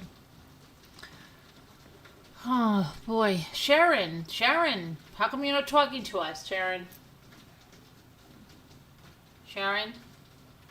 I'm decoupaging. Are you? Are you? I am. What are you decoupaging? I had a couple of Christmas ornaments. I'm in a orphanage. Oh, what do you mean? Let me see what can I see what they look like? No? Yeah. Okay. I gotta figure out how to do this without. You see that? Oh, look. That's so cool. Are you in the garage again? I'm in the garage. I'm decoupaging. People came over like now. Oh. Okay. Very cool, Sharon. Can you spotlight her, Carolyn? Yeah. This one. Put your hand, put it back a little, Sharon, and put your other hand up behind it, or to the side a little. Like, put your hand open. Yeah, there we go. Lighthouse. Ooh, whoa, that's so unique. This is a snowman family. Oh, I know where that snowman. Wait, I think I know that snowman family. Well, you do, but I added more children to it. Oh, I see that. I see that. You added children to it. I did. I So see. that's the snowman. And that one I can't show you because I just did the back on. There's one. This one's, I just was painting when you asked me what I was doing. Wow, how much are you starting those at? Oh, just make them. I'm just. If you ever decide to Oh, the sell. peanut, it's gotta have a minute, so. And then this one, I just put another coat on it, just because I wanted to. So, Oh, okay, very nice. I'm trying to remember if I had. what else? Did I show this? I can't remember if I showed you this. This one's still in it too. Oh, I like That's that. nice. I have to trim this bit here. And I'm thinking about doing red paint, putting it around the edges, maybe red and silver. Mhm. So, And little, yeah, silver. My pages are Yeah, Denise, but you can't iron them on shells, you know? I have no clue. I can't do this neatly. So anyway, I got Mod Podge all over you, yeah.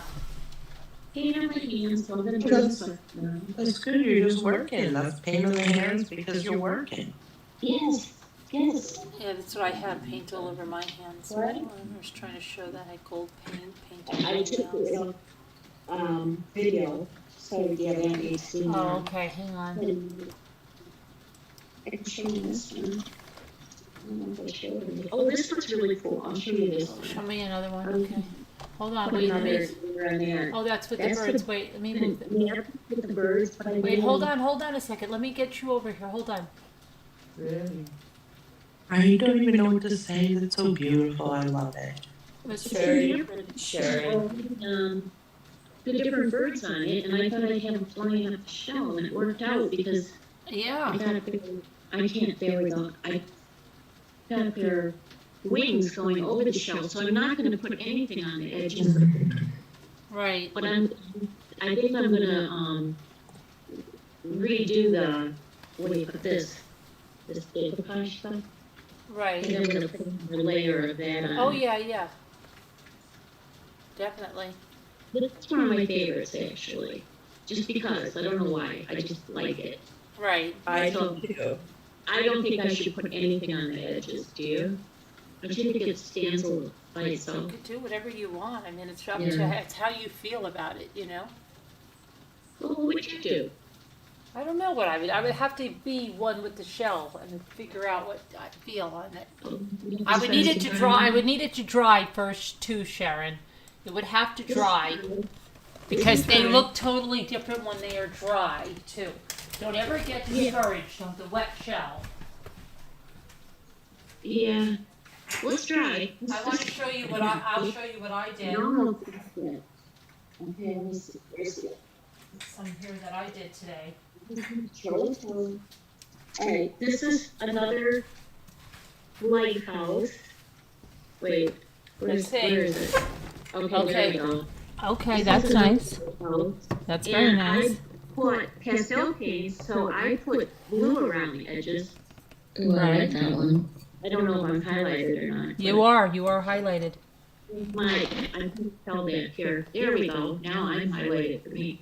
But anyway, so I don't know how to hold it. How's that? Back. There. And it's not a big, look, there's my finger. It's not that big. It's maybe an inch and a half wide by what? I'm going to do the back of it too. Long. I have not put shiny on the back of this one yet. Oh, okay. Maybe put another coat of that stuff on there. So, I'm gonna put that there.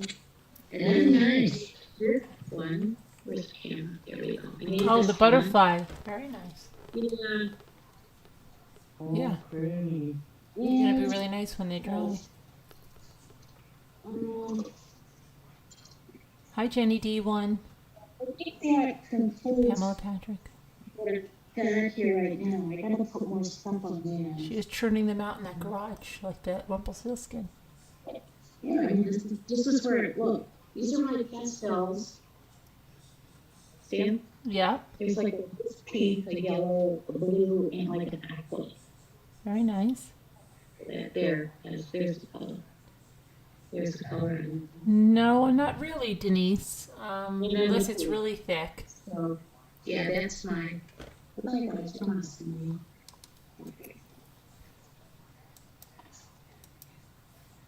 Okay, I'll show you something. Now wait, let me go on mine. And I'll show you. It's been okay. So this is Sharon. Are you gonna look at mine now, Sharon? Been doing the great pumpkin. Oh, that's cute. Okay. Very cute. I'm a Snoopy fan. I have a Snoopy watch. I know. I'm a Snoopy fan too. Then I did this one. I think this is the first time I've used this napkin, the cat napkin. Oh, I have that one ready to go. I gotta do it. Yeah. Why is it I not love it. focusing really nicely? Okay. That's great. Yeah. And then I just did this one. I mean, I haven't done the outline or the Like Oh, that's nice. That's a beach napkin. That's a Would beach. you outline it or would you leave it? I'm gonna outline it just with a little gold, and then I'm gonna put some of my What about sparkle on. silver? Oh yeah, you could use silver. I have silver metallic. Maybe I'll use that. And then I did this one. This first time I've used this one. Oh, I love that one. Mm-hmm. Wow, And then I got 4 of the Peanuts characters on because the last one I could only fit 3. Well, today I got all 4 on there. Yours look so much nicer than mine. They really do. No, it's just because they're dry. They really do. And then no, they don't. And then I did this one. Oh, is that a hydrangea? Yes, with the little butterfly. Oh, that's pretty. This I like is- the trellis. This is the same hydrangea that I used on that box. Remember that first box that I did that everything matched up perfectly? Yeah. Yeah. And then so I'm doing some. I think I might I want to start doing some sparkle accents. I really like the You know what I use? Peanuts characters. I use nail polish. Yeah, I know Sandy Rusek uses nail polish on some of them too. But it makes the polish really thick. And they were brand new, and they're kind of thick now. But it's okay. Yeah. They were inexpensive. One was Sally Hansen, and the other was. Oh, thank you, Charlotte. Thank you, Lark. Yeah, it's very nice. Glitter glam. Have you ever? Yes, I have used the glitter. I was just going to say to you, I am going to use the glitter on the Christmas, especially on the little Christmas ornaments. Let me show you those. I've been And the working on other those. was Sally Hansen Insta-Dry, and it's called Moonstone. Yes, I love the glitter Mod Podge, but I do that afterwards This as is the nail accent. polish. This is the nail polish. I have It's called Glitter Glam. I have to get some more of my. Maybe I should get the Mod Podge glitter. Oh, you should. You'll love it. I want extra glitter. If I Yes. want glitter, I Get want extreme glitter. plain. Mod Podge Extreme Glitter. Oh, there is such a thing. There is. Okay.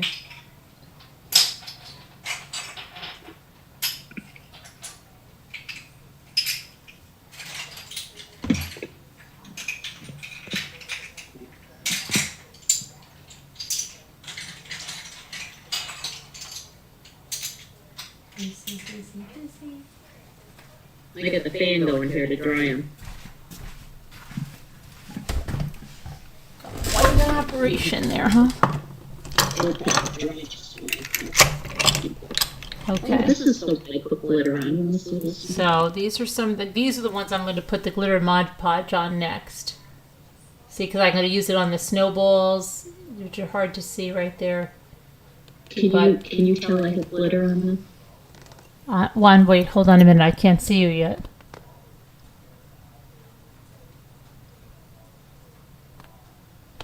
It's really hard to see. It looks good in person, but really hard to see.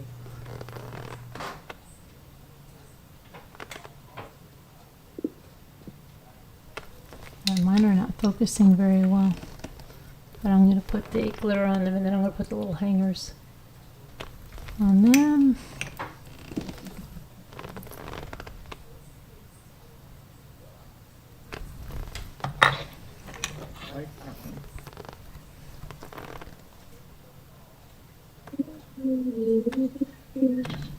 So, Charlotte Barrow said she would totally buy one. She likes them very much. Like what? A shell? Yeah, Really? I would too. I just said it, Which one did you like? I like all of them, to be honest with you. I like the birds. That's the one I want to keep too. I know, and the Santa family. The Santa family's very cute, isn't it? Fanny D feels that extreme glitter would sound like a nightmare to clean up. No, it's not.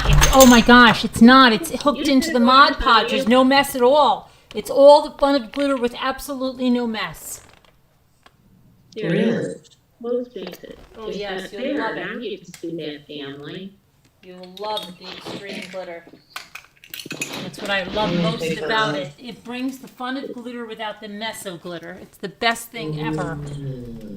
I make a mess. Look at my hands. I just flat out make a mess. No, I make a mess too. I make a mess. That's why I'm in.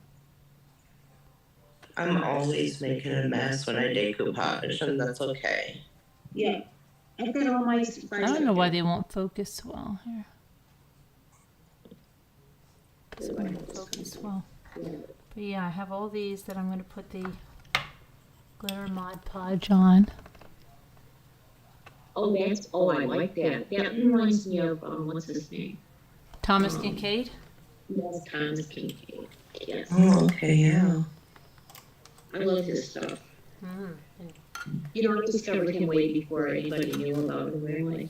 You just yeah. Wish I bought something then. I had my eye on something and I said, nah, I better not. It was like $60. What a mistake. Wow. Hey, Denise Beckinson wanted to know if anybody has decoupaged on cardstock before.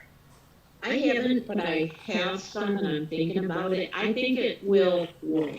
Yes, I did the saran wrap method many times. I use saran wrap, even on these, I use saran wrap. Yeah. Saran wrap on... Yeah, well, like when you, after you put it in your shell, take some saran wrap, put it on your finger, and you can smooth it out. Oh! You didn't know that? No. Yeah, it's so easy to get a little saran wrap, put it on your finger, and you can smooth it out. Oh, that's fair. I sent a text to my friend today and said, can you give me some seashells while you're at Lake Michigan? I guess it took a while for her husband to stop laughing at me. Really? There's kind of shells in Lake Michigan. Actually, there are. I finally sent him something, so he wouldn't pick on me for that, because he's got enough to pick on me for as it is. So. You should ask your friends in Rhode Island. Well, yeah. Debbie told me that she knows just the place where all the shells hide. Denise? I could tell you, Nicole, and you can go get them. I will. I'll go get them. How far are you from, say, Only an hour. An hour from Warwick? Yeah. An hour and a half on the track. It's going to close for the season soon, isn't it? Yeah, it is. I know, damn. Well, Denise was saying something, I don't really know much about decoupage, but she's saying what you said, Carolyn, but you can use the wrap and it acts like a glue when it's heated. Oh, that way? Yeah, really? Yeah. I don't know. That would smell, I think. I like to use the heat with the decoupage. I don't know. I wouldn't want to melt saran wrap. They asked about using decoupage with cardstock. Don't you think it would work the card? It would have to be thick. But are you using heat? If you're using heat, that might be good, because I don't know.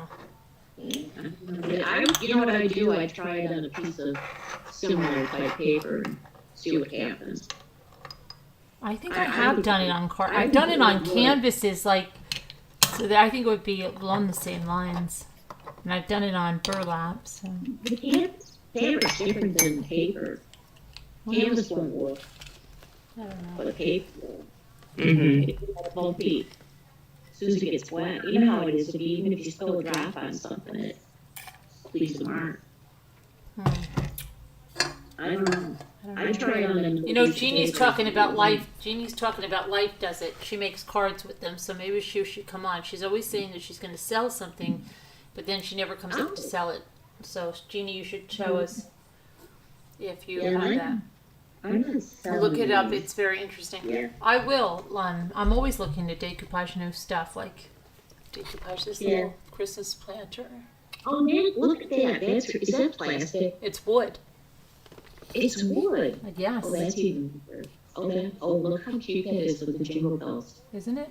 Put a little pine cone tree in it. Crazy. Yeah. I know. You should see what I've got there. Lots of ideas. Yeah, I'm getting crazy too with it. Yeah.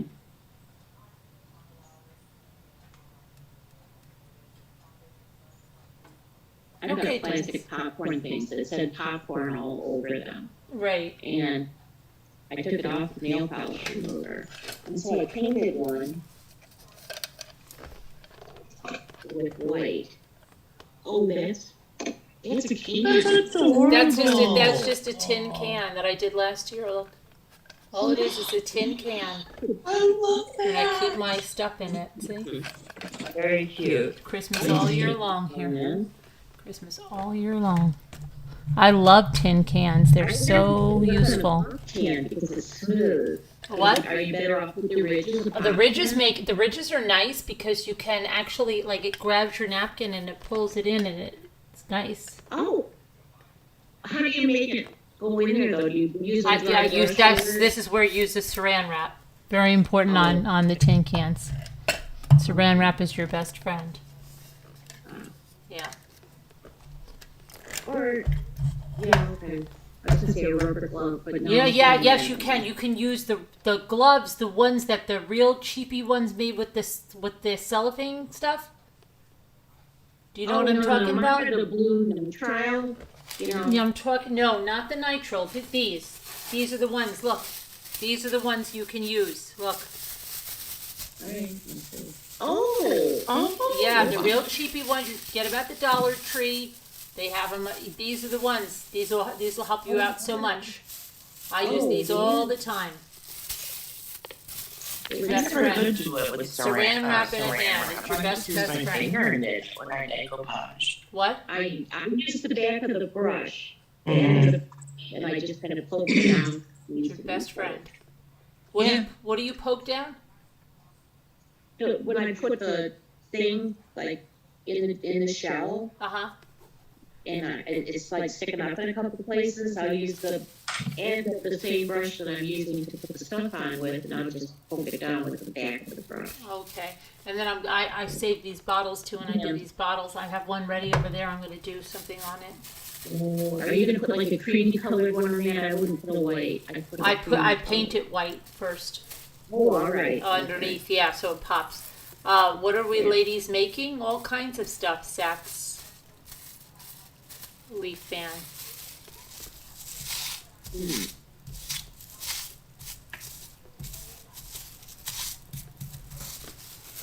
Hi, Gal B. Everything. I can think of so many things. You can do anything you want. Yeah, one tabletop I want to do. I did my tabletop. I'm very proud of my table. And I'm going to do my bureau next. I have to do that. Smooth or did it wrinkle out? I think it might look kind of good wrinkled, and then if you put enough stuff on top of it, it might have a good, nice effect. I'm just scared of doing my bureau because I have a vision in my mind, and I just don't want to ruin it. The fronts of the drawers or the... Yeah, I picked up this really nice bureau for $20, and it's an antique one, a vintage one. The lady refinished it, and people are going to scream that I'm going to decoupage it, but it's my thing. I'm going to do the top, and I want to do it with those paper placemats with the flowers and do it like really big and bold.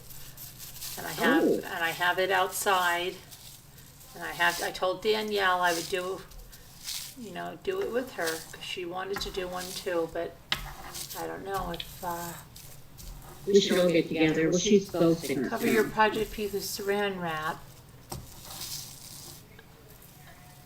Okay.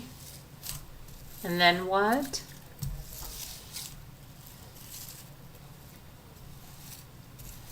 Now you want to put your napkin on top of it, okay.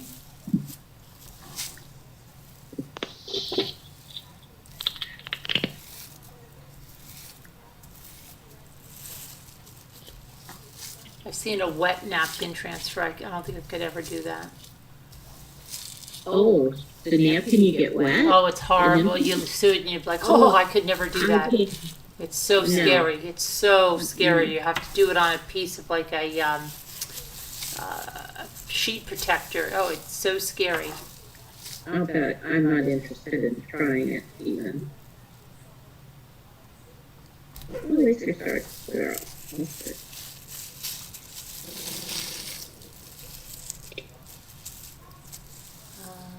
You've been listening while I'm making hay bales and pumpkins. Oh, you're making the hay bales?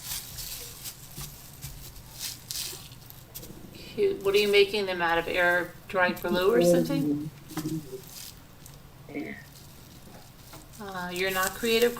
Don't say that, Charlotte. You could become creative. You'd be surprised. Using your iron on the cotton setting, iron the top of the parchment. The saran is going to melt.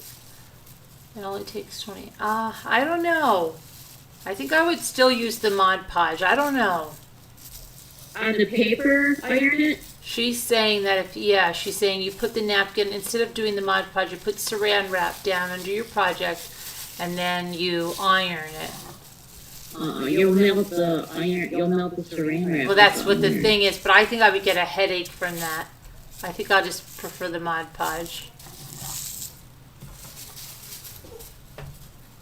You could put a pressing block over it, I suppose. But you can't iron on top of I don't like this saran wrap. It will seal the saran wrap, do what you're Stiff doing.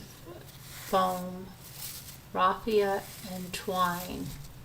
Stiff foam, raffia, and twine. Yes, we did, Sask. You're here late, darling. We spent a lot of time on the true crime. You could be kind and rewind. Do not put parchment paper over it for...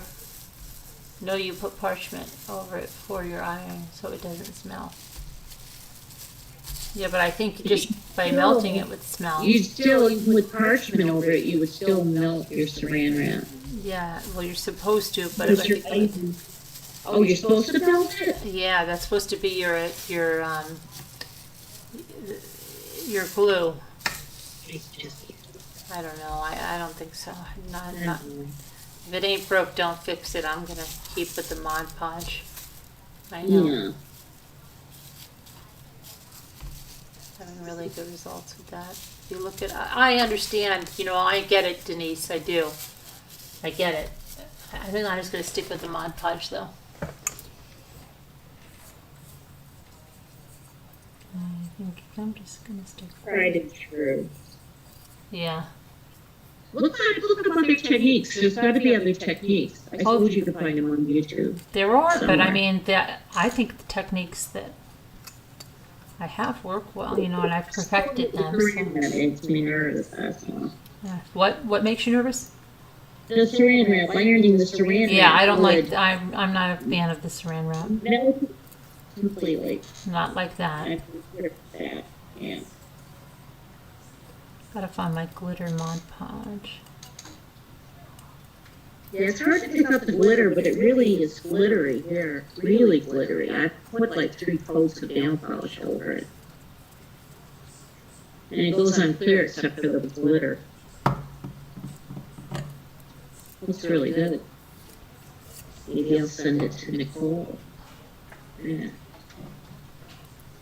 No, if we do, you should do it. I'll go in the auction and sell them. Yes, they're beautiful. Thanks, but no one else on I don't sell my stuff. I know, but see, that's why I feel bad when I do the auctions. I start off at like $5. I feel bad about it. For certain things you can't. I know. And you know what I'm talking about. Mm-hmm. You know what I'm using, Sharon, right now? Mm-mm. That thing that you suggested, the TENS thing. Oh, I've had myself plugged in for most of the day. Yeah, Really? You like that? You like that stuff? You like those electrical shocks? They're not electrical shocks, so really. I don't like. I had that at physical therapy, and I wasn't a fan. Yeah, but they could have turned it up too hot. Yeah. I don't know. I don't know. It really helps. It It really does help. Not a fan. Takes the pain away. It's just a distraction, which is, it confuses your nerve endings and Yeah, then it's good. You Yeah. know, brain, so that's the object. I'll have to look into that. It's really cool, and it was on sale. It's a good price. I've never seen it that low before. I paid the full price. You got it on sale, and that's 40% off, I think. I did. I want to check to see if it is still on sale. Oh, I wonder. I think it is. Good. Take a look. I am. Part. Yeah, and if you guys want to order it, you just go through Carolyn's link, right? And that's on your community page, you said? And you could click on that and go in and buy one, and that it is on sale. 23? Is that what it Yeah. was? 23. 99? Or 22.99? It's just called a tens machine? It's called it's called Avon unit. It's a TENS unit, muscle stimulator machine. So it comes with the electrode pads. You can time it. There's several modes. Oh, yeah. 10 modes. Battery lasts forever. Sure does. Let me click on this. AUZON 10 model 58012. No, 5S8012. Mm-hmm. All right. So it's a safe, non-invasive, drug-free method of pain relief and pain management. And it has the dual channels, right? Both of them. Yeah. And it has separating operating A and B buttons, so you could do 2 on your back and 2 on your shoulders if you wanted to. 4 huge spots. Yep. Mm-hmm. I might move my shoulder now. I'm gonna do that in a second. I got the same one. It feels a lot better after I do it. I know, right? I said pretty far. And then I had it set, you know how it does little counting, you know, like it's almost like, Mm-hmm. yeah. I had to turn it down because of that bit. I don't like that mode. Either. Oh my God, we're like, yeah, when you turn that up too high, I don't like that because it's like, Yeah, exactly. it's too much. But I like, But then it yes. gets massage and it's like, ooh. I know it. Yeah. It is a TENS unit, Denise, but it's also an electric muscle stimulator as well. So it's 10 to EMS. Mm-hmm. Yeah. And that's what makes it so good is the EMS part. I mean, I used it yesterday for 29 minutes, and I took it off, and I felt significant pain relief. I was at an 8. I went down to a 4. 3, 4. Yeah, so. Yeah. It helps. Yeah, I had it on for, I don't know, probably 2.5 hours today. That's what it is, Denise. Your chiropractor does it. My chiropractor does it. I recommend that you use it with a heating pad because it really brings those nerves to the surface, in my opinion. Yeah. And that's what you want to do. Mm-hmm. They used it under ice for me also. I've had it both ways. Yeah, both ways. Yeah, either one. If you rather ice. Yeah. If you shiver, then you're better off having heating rather than ice. Mm-hmm. I bought mine, Sharon, Amazon, just on Amazon. Yeah, it's on sale right now on Amazon. Yeah. Denise, I'll put the link in the chat if you want it. Hold on. I can go get it. We have it. Yeah, just put your affiliate link in and they can go right through there. And, yeah. It's extra to do it, so. Deborah said it's better than sticking your finger in an electrical outlet. I'm guessing. I'm scared of electric shock. Yeah. I'm scared of that. Bad. My father had to put me off. I had my hand on the faucet and poking in a toaster of all things to get bread out. And I got shocked, but I had grounded myself because I was touching the sink, the faucet on the sink. I made a perfect circuit. My dad happened to stand behind me and saw and grabbed the back of my robe and pulled me off it. Here's the link for the TENS unit. That's the link right there. I am grateful for that you talked to me about that, and I'm very grateful because it's helped. Yeah. I've tried TENS units, and this one, for some reason, this one works pretty dang good. Yeah, it does me too. And this is my third one. You're welcome, Denise. I gave the first one away to my best friend because her knee was hurting so bad. So I gave her that, and I'm like, oh man, wish I had one. So then I bought one that had 8 leads, okay? Ooh. Oh. And I'm gonna tell you why. Because they get all tangled, I separated them, I did everything I possibly could, but it was the biggest pain in the neck. So, now I have this one. So more is not always better. Oh, yes, I know. You said pain in the neck, and I thought, They wow. say less is that's more. literal. They say less is more, Sharon. What's that? They say less is more. I agree. But with this, it's not really less. It's just they give you just the right amount of leads, I feel. I put it up all the way to the halfway mark. That's how I put it. I have mine on number 6, guys. I'm number 6 here.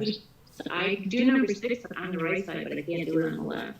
I have number 6 on, I'm just using 2 leads right now in that spot, the iliosacrum, or whatever, right above the tailbone. Yeah. Right, and I have it on the massage 6. I highly recommend number 6. I think that's the one I was on too. Yeah, it's the one where it looks like there's somebody's playing basketball. Looks like there's a basketball being. I do believe that's the one I'm using. Yeah, and I have, yeah. Well, great. it's number 5 as you're looking at it on the left. It's the bottom one on the left. It's the one. Yes. That's it. Yes, that one too, yep. I was using number. Number 1's pretty good. And you when you press it, that's for 1, and you can press it again, that's for the other 2 leads. Yeah. So you could actually put 1 on one and 1 on another if you want. I mean, you can't beat the price on that. No. You can use this with slot machine. So with the glitter, Carolyn, you're just putting 1 coat? Well, yeah, and then, well, you see how it looks, you know. You might want to add some more glitter. Sometimes you might want to just put it in spots, or. And I'm just on these Christmas ornaments. I'm just glittering them, like the whole thing, glittery, because they're so small. Just glittering them. On other things, I glitter some of the other little things. You know, I glitter sometimes just the snow, or I don't know. You really can't go wrong with the glitter. Was that the glitter you're using right now? Yeah, the extreme glitter. Oh, you gotta show me what it looks like. I did. Watch, I'll show you again. Okay, show me. It's in a silver, and then there's also a one I have like sparkle or something, and they're both like the same, but extreme glitter is like just a little more glitter. I have another one, sparkle Mod Podge. How many layers of glitter do you do?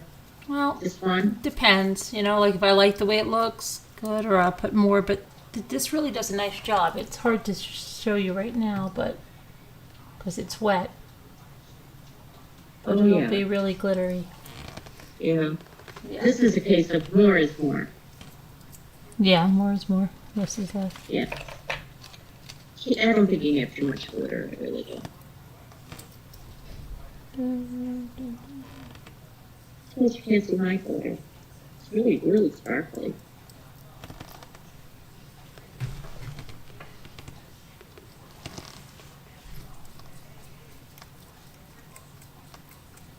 I'm trying to remember the Christmas ornaments I made with these shells last year. These were just different. Yeah.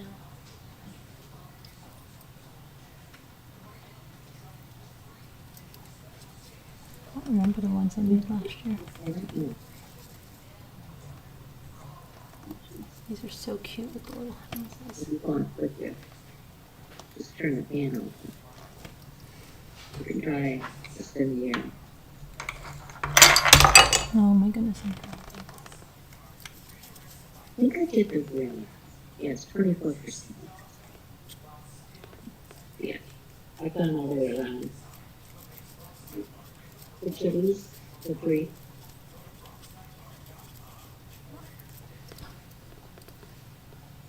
Are you talking to your hubby? Maybe. Oh. Yes. Okay.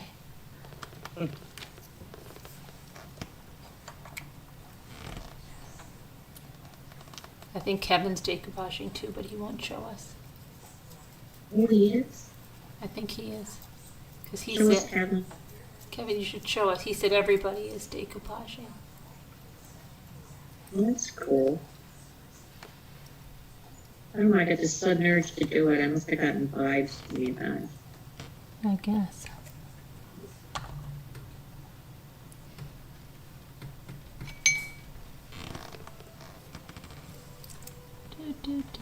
Remember I used to sit here almost every single live at the end and I was always decoupaging something? It's crazy. I was always decoupaging, always. Just couldn't stop. Yeah. And Jimmy was like, you have to go to decoupage That's the thing. Anonymous. What? We need more things to decoupage Yeah. before we start decoupaging our spouses. Make it sit still. Huh? No. That's right. We won't be decoupaging behind. Maybe. I make no promises.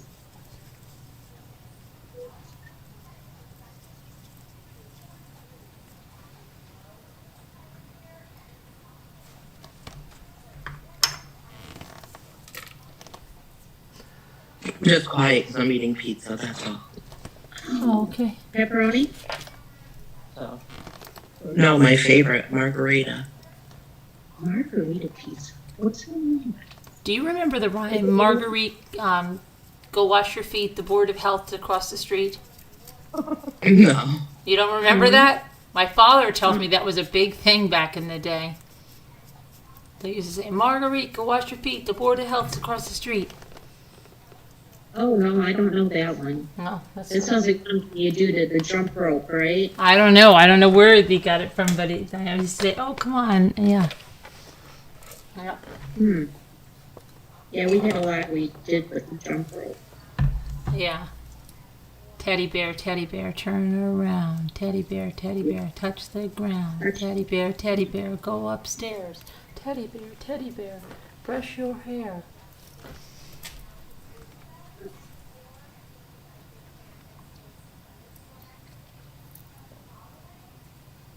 Oh, it's a couple of decos together, stays together.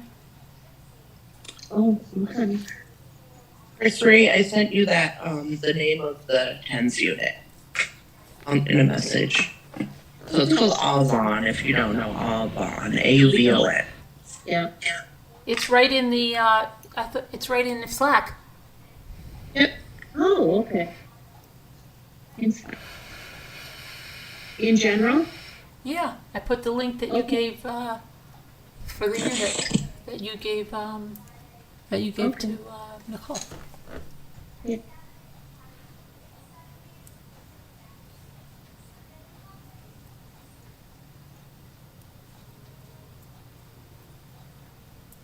I love to buy stuff. Oh, shoot, I thought you went inside. Mike just heard me. I love buying stuff. Oh no, she didn't say that. She didn't say that, Mike. Yeah, I know you didn't hear anything. She meant to say, I hate buying things. Yeah, I hate shopping. I hurt me once. I don't think it's fly. I have to go get some of my other things I have to glitter. Right there. An owl can. Okay.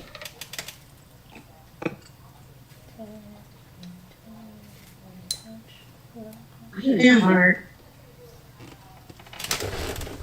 Hello. Hey, Mark. Hello.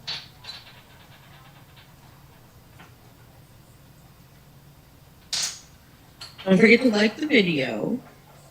Yeah. I did. Me too.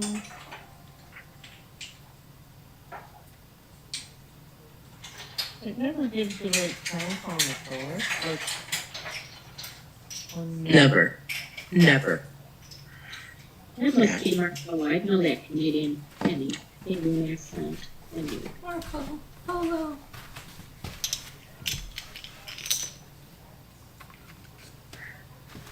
And you said her husband supports her crafting for the most part, except for when he has to help you do the work. LOL. Oh, Mike's helped me before with the quilting and stuff, especially at the end when it's held up. I can't do it myself, so.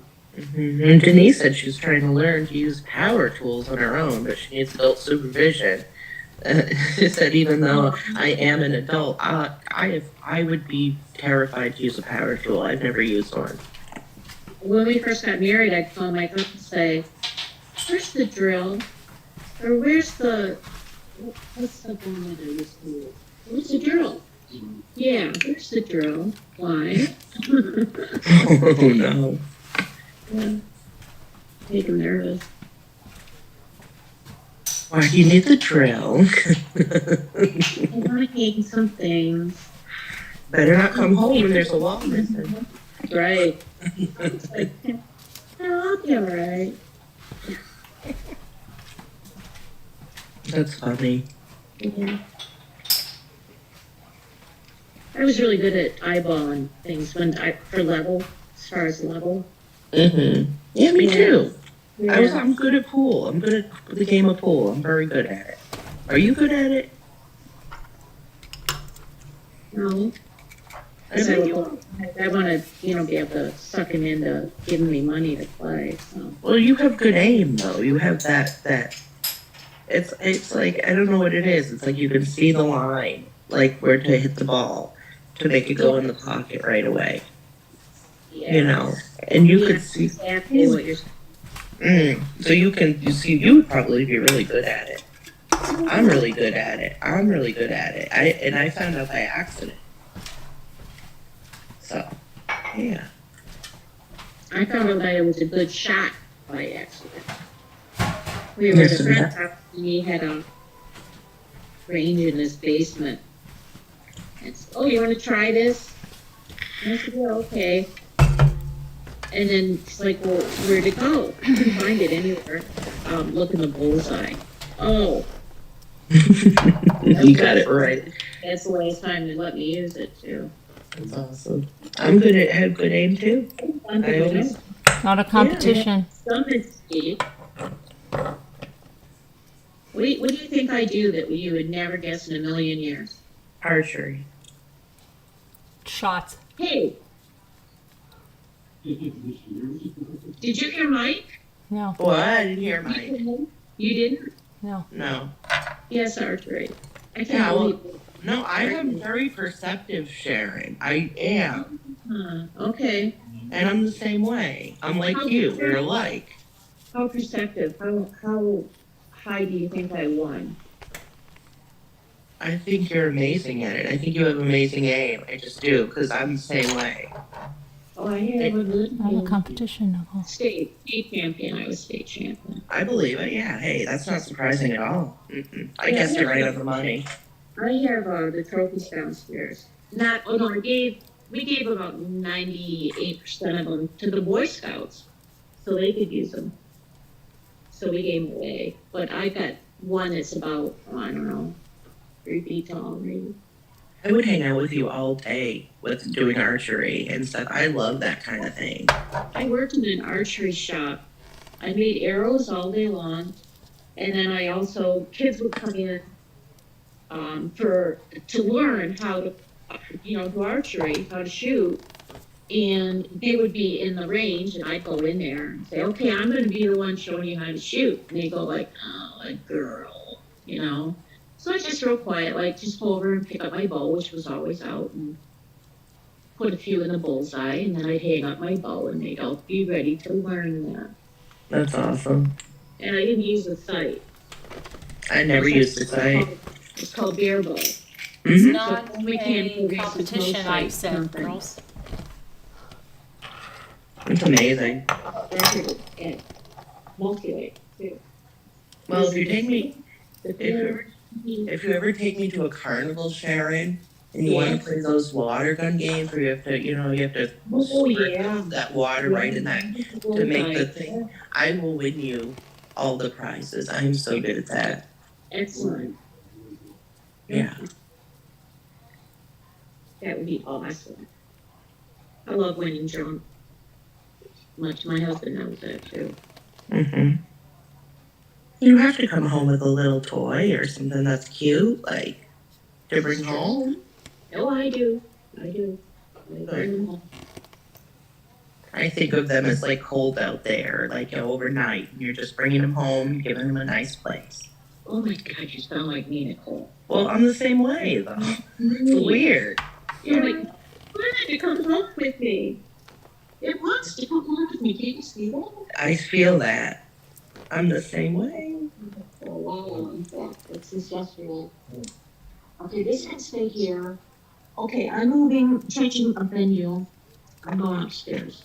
Really? You're done? Close tomorrow. They're drying now. Oh, I'm between things on. Okay. That was quick. I think I've got everything down. Wait. I'm glittering everything now. I'm gonna glitter this now. Oh, that'll look kind of nice though. Oh, it's gonna look really nice. I'm doing the poinsettias thing. That's got jingle bells on one side, doesn't it? Yeah. I'm gonna glitter this. I'm gonna glitter the holly leaves. I hope I got the jingle bells napkin in my badge. I don't think I did. I'll write it down and make sure there's one in there. Oh, okay. Cool.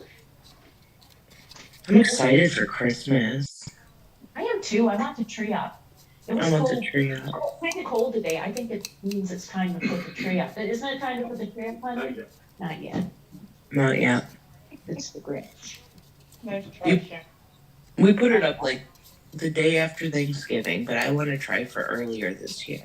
I do too. I do too. And then my rower would be right in front of it or behind it. So then I could roll up at the tree. Don't you think that would be cool? Yeah, I like that row. Yeah. Oh, wow. It's pretty awesome. I watched that video again a couple days ago. Oh, yeah. I did. It's relaxing.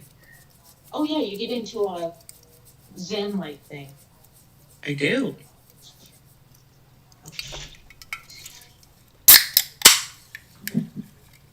Oh yeah, Denise.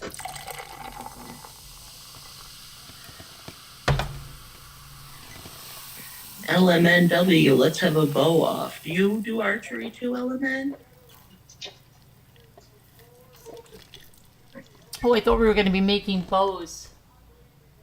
Like bows, like wrapping, like wreath bows, like, forget it.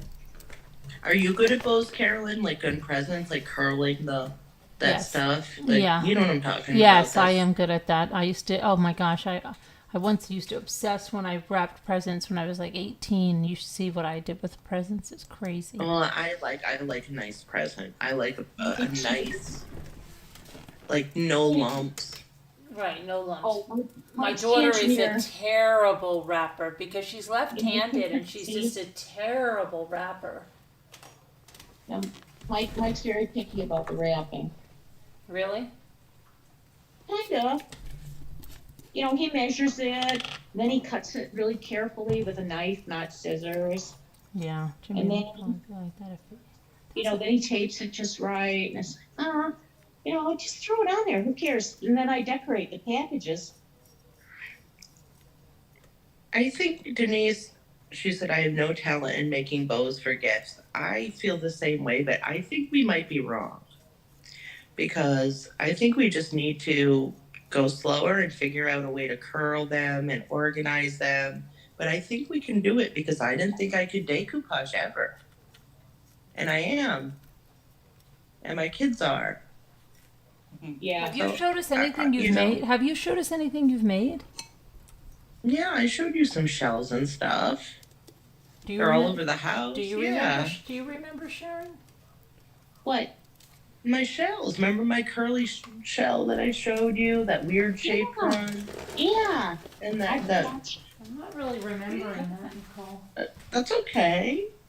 I've been watching a lady go and get shells and she names them all. She gives them not really cute names like I would name mine, but no, what their real name is. And she finds some of the curly ones, and those are very cool. They are. Yeah, Denise, we should try it. Like, we'll just, maybe one night. Remember Cindy If B? Carolyn wants Remember to. Cindy B? She could. Found those shells, and then she said she's watching, but we haven't heard from her. Yeah, where'd she go? I Where's don't know. Cindy B? And I never got the shells, Cindy. Oh. You tricked me. I want shells so bad. You tricked me. I'm going to be decoupaging the Minerva next, and that won't be pretty. No, don't decoupage Minerva. No, I'm getting desperate.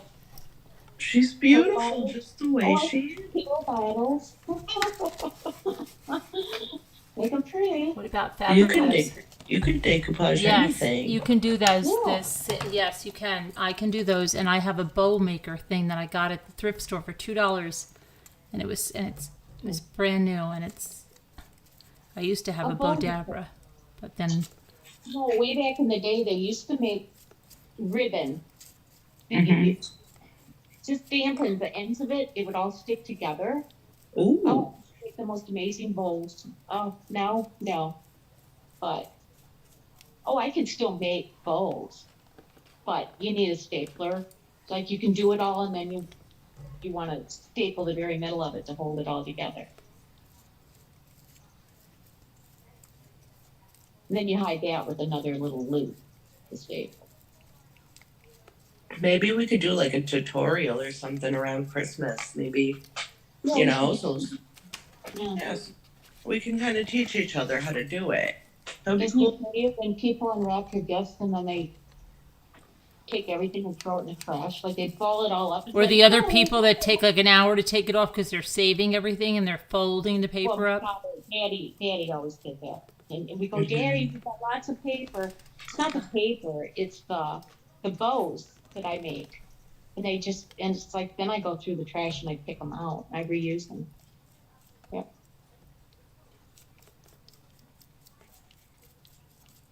Yeah, me too. With the bags, I use the Christmas bags. I decorate those too. Mm-hmm. Yep. Every bag I have maybe I am borderline hoarder, but I'm okay with that. Yeah, I'm probably that way anyway. Because I'll tell you, if somebody needs something, I have it. Oh yeah, I know. I do too. So I guess it's more of a convenience hoarder. Mm-hmm. Right? Yeah. That's not an excuse, right? You would say that is a fact, right? It's a convenience hoarder. Yes, it is a fact. Okay. You have the Christmas tree stores out by you, don't you? In Shrewsbury, Massachusetts, and I'm gonna go as soon as I can. Yeah, around that time. Those bags, I like their bags. Mm-hmm. They have some that are kind of generic, which are actually very helpful to have around for a birthday or something unexpected. Yeah. Yeah.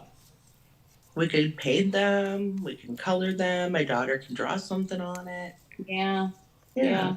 We have plain white bags too, like medium size, nice, that we can use as a canvas.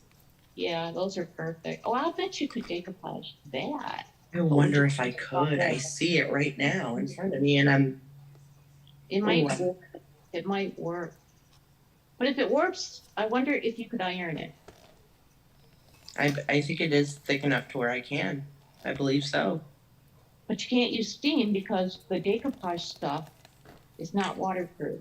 So it'd have to be a dry iron. Right. Maybe I could do that method that Denise was talking about. I'll have to look into it. Iron the ripples out. I wonder. I'm going to try it on something deliberately and then see if I can iron it out.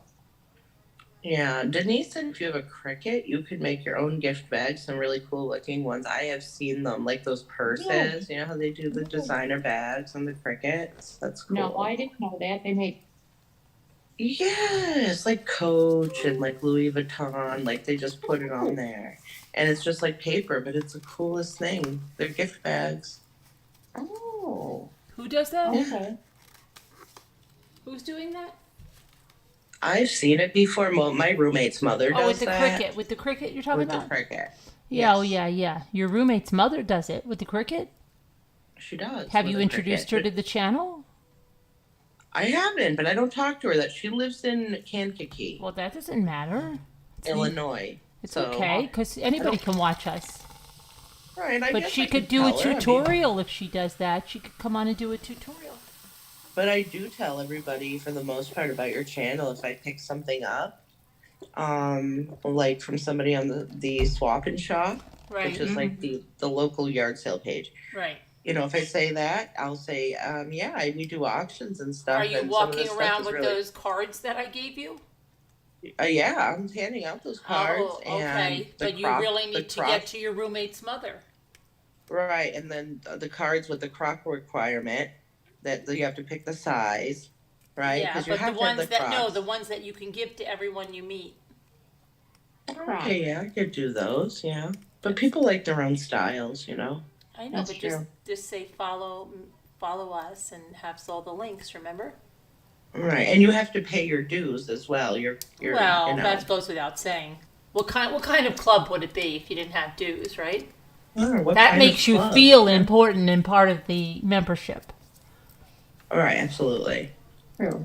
And just because they're due every day doesn't mean anything. I know a lot of them are monthly, but I like daily ones, don't you?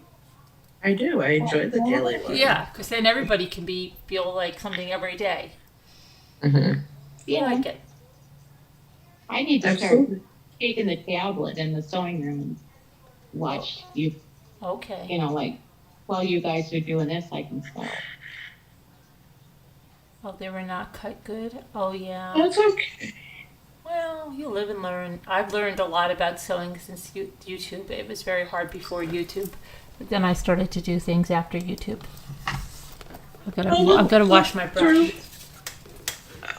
Look who's here, Rambling Recruiter. Hi, Rambling Recruiter. How are you? Are you going to become a member of the channel? You're here It's so nice much. to see you. You probably I know. want to become a member so you can join us. Well, they are in charge of the recruiting department here. Are they? Yeah, I think that's our recruiter. Oh, good. I believe it is Rambling Recruiter. That's the name. Yeah. Hey, Rambling. Hi, Rambling. He's recruiting, so I mean, he's cool or she's cool or they are cool. Yeah.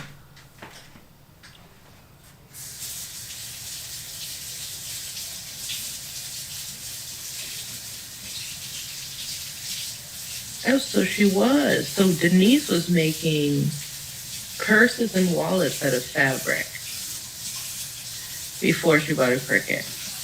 And then she bought a Cricut, and then she's doing other stuff on it. That's cool. I'd like one someday, maybe.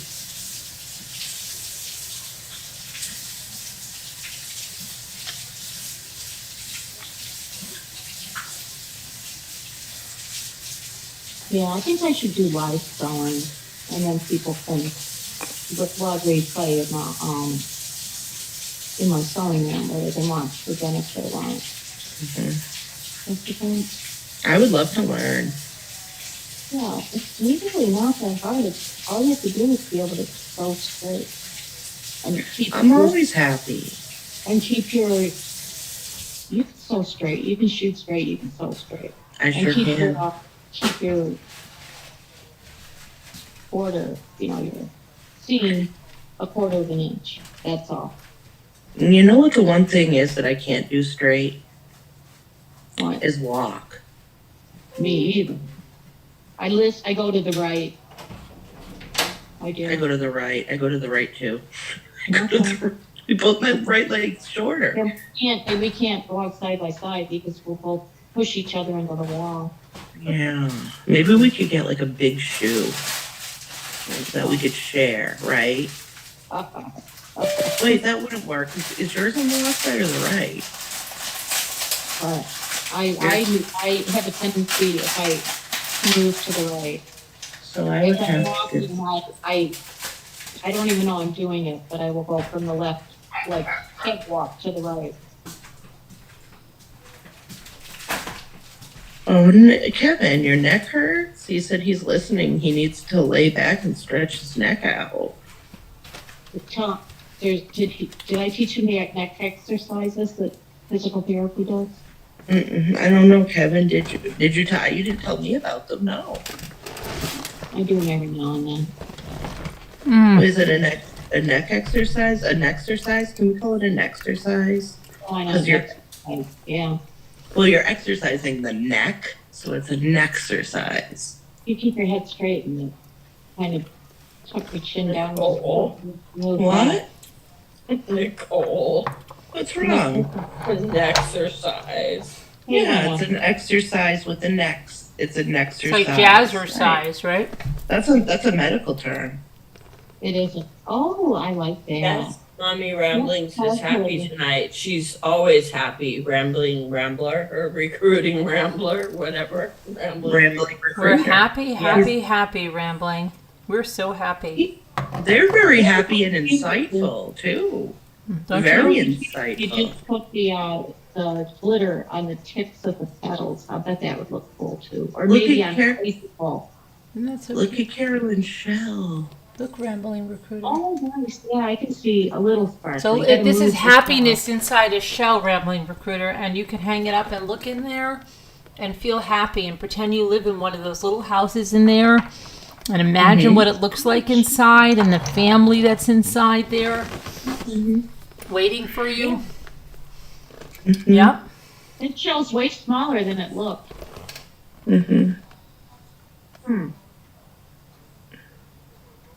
Imagine who lives in there. Oh.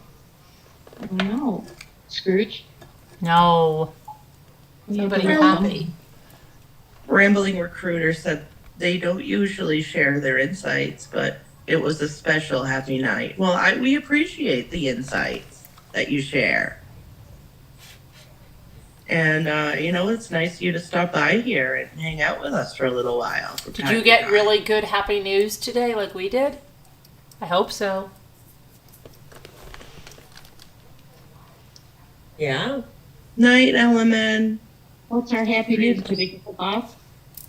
You didn't. You'll have to check Slack for our happy news.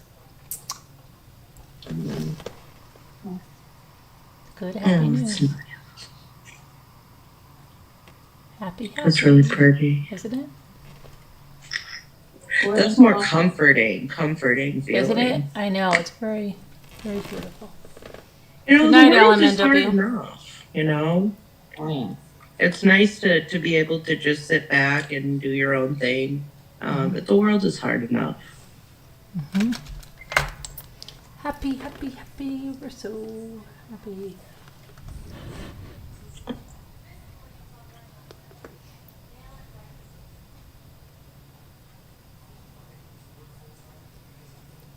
No, I know you don't equate sarcasm with happiness, but contentment. I am content.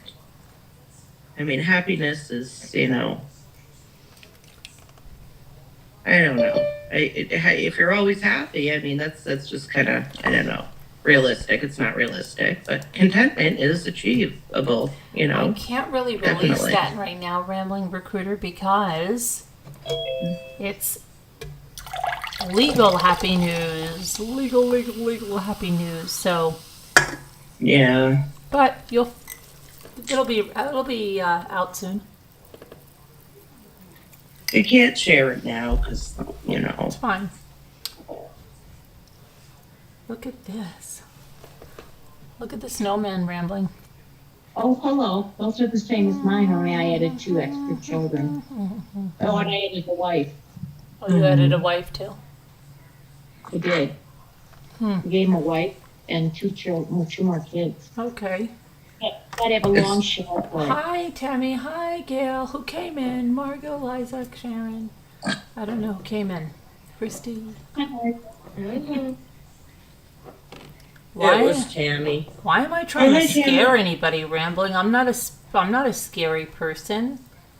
Why? Why would that scare anybody? What would that scare somebody about? I don't know who that would scare unless somebody's doing the wrong thing.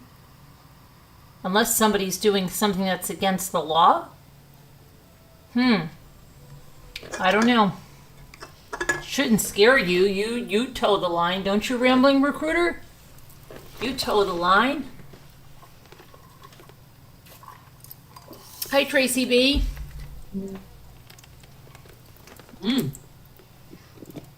It's all right rambling. It doesn't, it doesn't have anything to do with Why you. would it have something to do with you? Rambling. It's nothing to I do with just the channel told or you, Carolyn or rambling. Crafts or anything. We cannot discuss it. Don't you understand when you're going through legal stuff, you're not allowed to discuss that? Yeah, they can't. You'll find out, though. We got happy news. Yeah, it has nothing to do with you. You haven't done anything wrong. You haven't done anything wrong, Rambling Recruiter. You're just coming in here. You're not doing anything wrong. Right. So you have nothing to worry about, right? Because you're doing the right thing. You do the right thing when no one's looking. That's what I tell my kids. And that's really important, Oh, yeah. And I can tell Rambling Recruiter that, deep down inside, maybe You told the line, Denise. You're good. Yeah, you're all good. Yeah. It's a great day.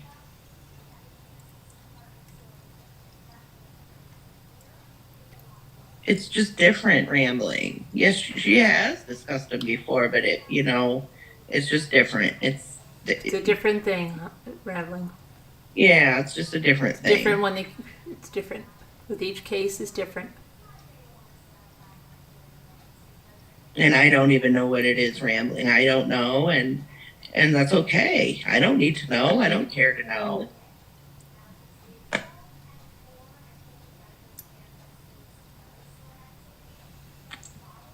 I'm not worried about it because I think I do the right thing, You'll find out in due time, rambling. Don't worry about it. Yeah. All in due time. What was that from movie? Is that all in due time? I don't remember. Sounds like Eeyore, but I don't know. No, it doesn't sound like Eeyore. It sounds like Did you hear what Denise said? Have you ever used frankincense for pain relief? No, I have not. Have not. Rambling, do you want to decoupage with us? That would be really cool. Are you interested in that sort of thing? Maybe they are. Maybe. Biofreeze works too. Have you tried that? Which one? Biofreeze.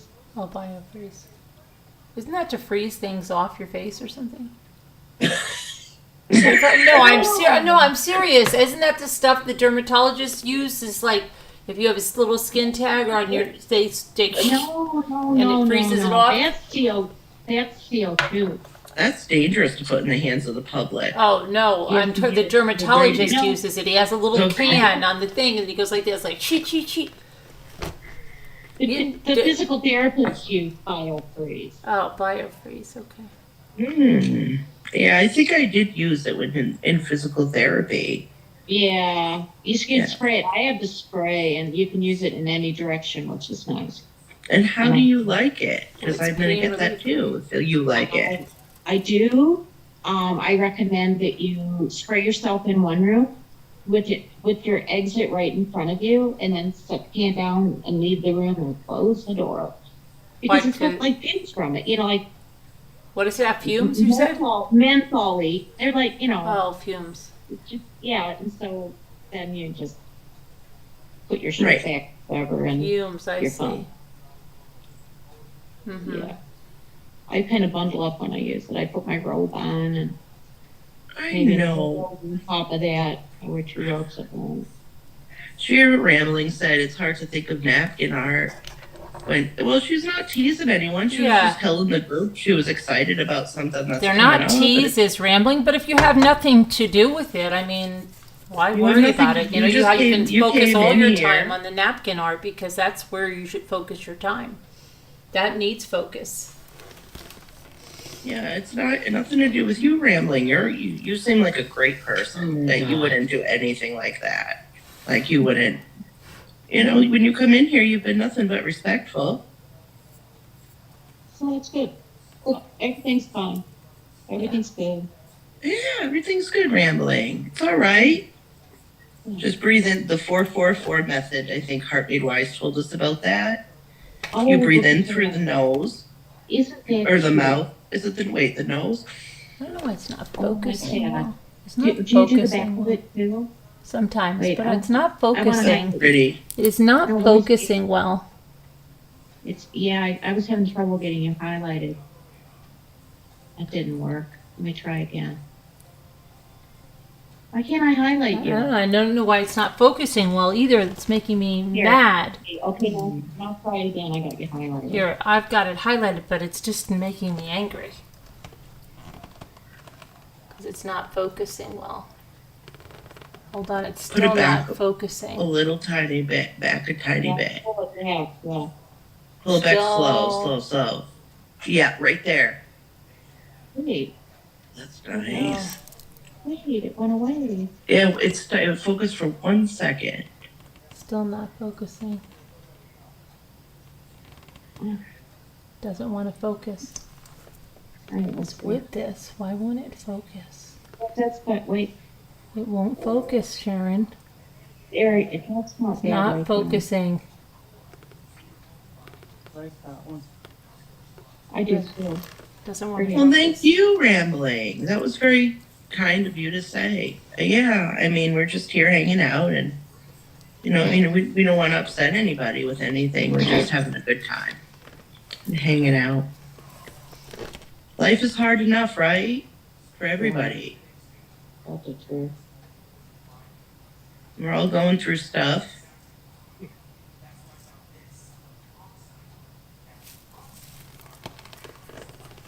Did you see my birds, Sharon? Don't believe I have. I just showed you my birds. You didn't see them. Oh, that's pretty. I love Very that. cool. I really, really, really love that. Look at my birds, Sharon. Okay. Talk again so you're the top one. Look, I'm trying. I'm highlighted. Look. Are you highlighted? You're Oh. highlighted on YouTube, Those yeah. are pretty. Those are pretty. Did you put glitter on those? No, guys? I didn't put glitter on them. Not yet. I don't think I did. Not the birds. No. Maybe just on the tip of their tail or something. Yeah, I like that. Look. Sharon, look. I like that. And then, The sky was cool. no, this one. Ah. Over here, mister. Great pumpkin, Charlie Brown. Trick or treat. Nice. Trick or treat. Smell my feet. Give me something good to eat. And poor Charlie Brown gets only rocks. Who would Well, do yeah, that? so just Who say would that. do that? They go, oh, I got this, I got You this, can I do got a that, too. rock. Why would they give him this one? I put glitter on now. Look. I really like that one. They're all really nice, but that one's Very special. definitely. See, I put that in the bathroom. Just hope nobody puts their soap after they're done using it in the bill. And they better not. Put it in a little easel like I made you with your little cats. Yeah, Yeah, that would be pretty in the bathroom, wouldn't it? yeah. That's what I do with mine. I keep rotating them around the bathroom. I have a tiny bathroom and I need a bigger one and a second one. Okay. Eventually, we'll get there. It looks like your house is pretty big on itself. It's humongous. I can't. It's too much. Too many stairs. But I'm winging it, man. Do you have more than one staircase? Yes, I have all stairs, all levels, just huge, steep stairs. Yeah, basement. Oh yes, I have tutorials. What do you want to learn? The napkin on the the iron? I want to learn the can. You can just search the eye. I have lots of tutorials on the iron method. I want to see how you do the can. There's one where I just did a Christmas ornament on a piece of wood where you can see it. I can show you one right now. Let me show you. Want me to show it to you right now? I can show it to you right here. Hold on. Oh, look, Rambling Recruiter wanted to know if you ever do a more beachy theme in the shell. Yeah, they like those, the beach ones. I have lots of beach Very much. themes. Yeah, I do all kinds. You like them?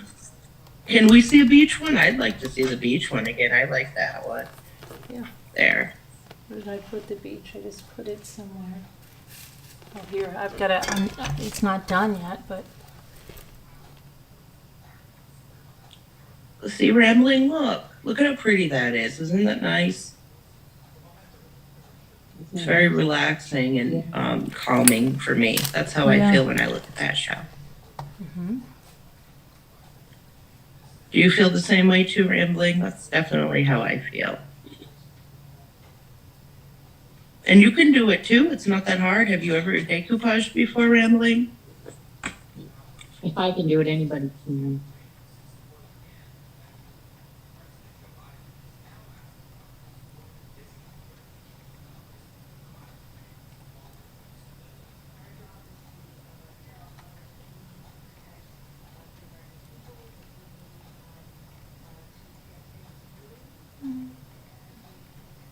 Carolyn, do they have red glitter paint? Like red glitter? Oh, yeah. Yeah? Mm-hmm. Yeah, the Lumiere should have a whole bunch of metallics. The Lumiere should have everything. Let me see. Lumiere. Hold on a minute. I have to get some more Lumiere gold. Rambling Recruiter wanted to know if you happen to have a beach sunset in a shell. Probably. I probably have one somewhere. Yeah, and she could make one too. I mean, she can find something and make it too. It's at Hobby Lobby. What's this? Why not? You wouldn't be any good. You can try. Here it is, Sharon. Here's the one I use, and here's the paint. I think this is the one you're looking for. Anyone can. I think I'm going to get some of this myself because I don't think I have the red in my pack, and that's really good for the Christmas.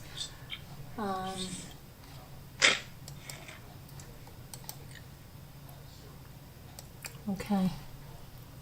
I'll put it in the chat, Sharon. This is the red metallic.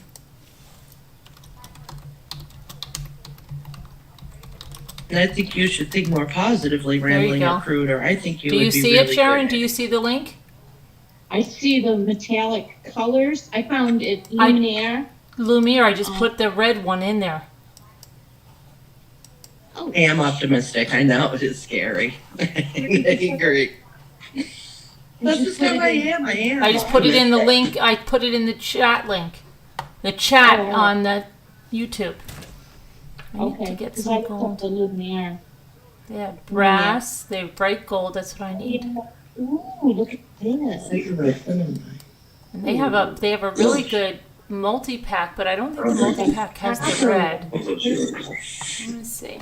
That would be really pretty too. Yeah, but this is a pack here. It's on Amazon for $18. Now they have a sunset gold. Which is the gold that I have? I have metallic gold. I'd like to get a few of these different golds. Sunset gold. They have sunset gold. They have pearl violet. Which is the one? I got a pack of the Lumiere. And it came with 6 paints. And let me see which ones I got in it. Oh, this can go on fabric too. You have to be optimistic, guys. Yeah, because it's hard enough. Like, you just have to be, and you have to keep going no matter what happens. I've been through a lot of stuff myself. There's a special on 8 of the Lumieres. What are those? Are those metallic? No, 29 for 8. I bet eight of them. It has the metallic gold, metallic silver, pearlescent white, pearl violet, the blue, the green, the magenta, and the flowable extender for $29. That's a tremendous deal. That's normally $43 for those. That's a tremendous deal. I'm going to put the link to that if anybody's interested in that. And I found it on Amazon. I'm on Amazon. $18.28 for 9 of them, but I don't know how big they are. Let me see. Are they Lumiere? Yes. Let me look. I want to look at that. I just put the link to that. I hope it doesn't click me off of the Zoom. Oh, it clicked me off the. Oh, what is that? but it is a Lumiere. Yeah, there's one in the Because box. just one of those, the pearlescent white is $12.23, so you get that all. That's crazy. And what? You see it? What? I put the one I found on Amazon. I'm holding it up in front of the screen. Oh, You but see that's a that? fabric paint, right? Does it matter? Yeah. Really? Yeah.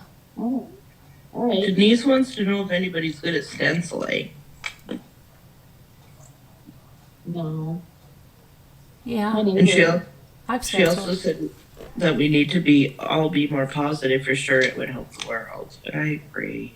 Yeah, it's true. It is surface recommendation fabric. That doesn't mean you can't use it on napkins. Mm-hmm. I don't know. You can probably. I don't see why not. Half ounce each, I think, because it's 4.5 ounces total. Yeah, the ones I So- have a lot in them. They have 2.25, and it lasts a long time. 2.25 ounces in each? Yeah. That's a lot. I know. That's what I'm saying. This is the one I normally got, and it has the metallic green, metallic gold, metallic silver, super copper, metallic bronze, and pearlescent white.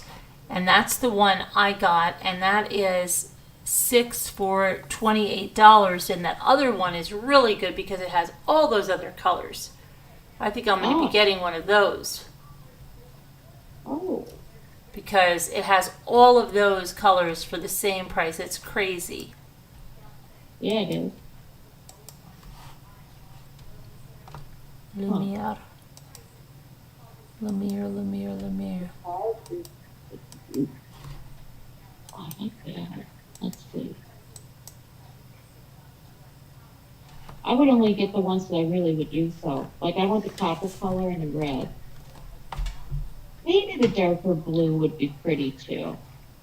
Ooh, but there's the screen. Maybe I do need the big pack after all. Trying to see the big packs. So this is the lowest price in 30 days. That's what this is, too. $15.25. Oh, this is a better deal. What does you would use? Oh, surface, claywood, paper, plastic, metal. So it's, let's see. 1, 2, 3, 4, 5. 9 of them for $15. Oh, it's airbrush. Never mind. Darn it. They make all kinds of ones. Oh, yeah.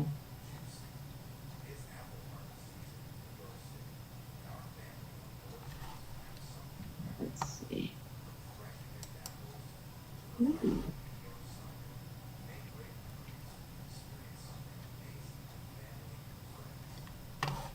Now, have you tried putting it on coffee cup? Because they show you being able to use some of this stuff on coffee cups to decorate them. Oh, I don't know. I've not tried on coffee cups. Not at all. Trembling. No, I don't look at it fooling myself. I'm not fooling myself. When you're optimistic, it's having a good outlook and like dealing with the situation that we were given, regardless of what it is. And it's a choice. It really is a choice.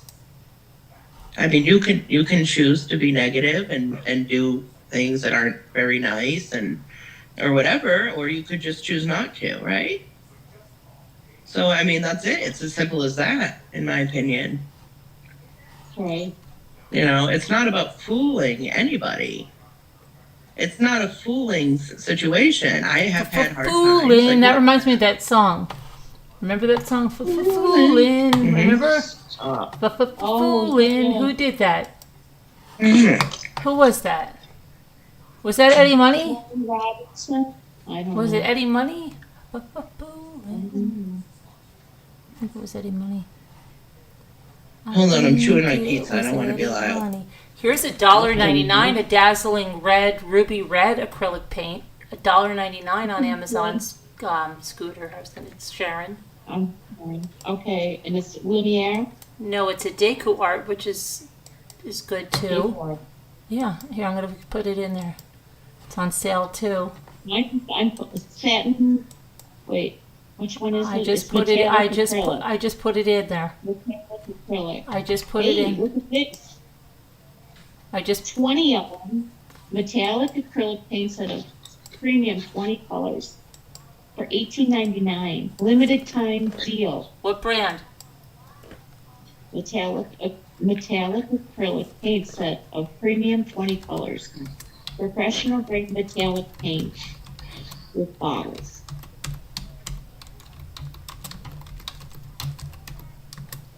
Ooh, look at that. Sapphire Extreme. Wow, that's really pretty. That's $2.68. I'm getting that. Which one? Sapphire Extreme. Deco Art. Acrylic. Wait, is that the one I just put in the chat? No, I'm looking on. Oh, you should look. Look at the one I just put in the chat. It's $1.97. Look at it. All right. You don't even care. I do care. Hang on. You don't care. Where is it? Where is it in the chat? It's in the chat. Yeah. Oh.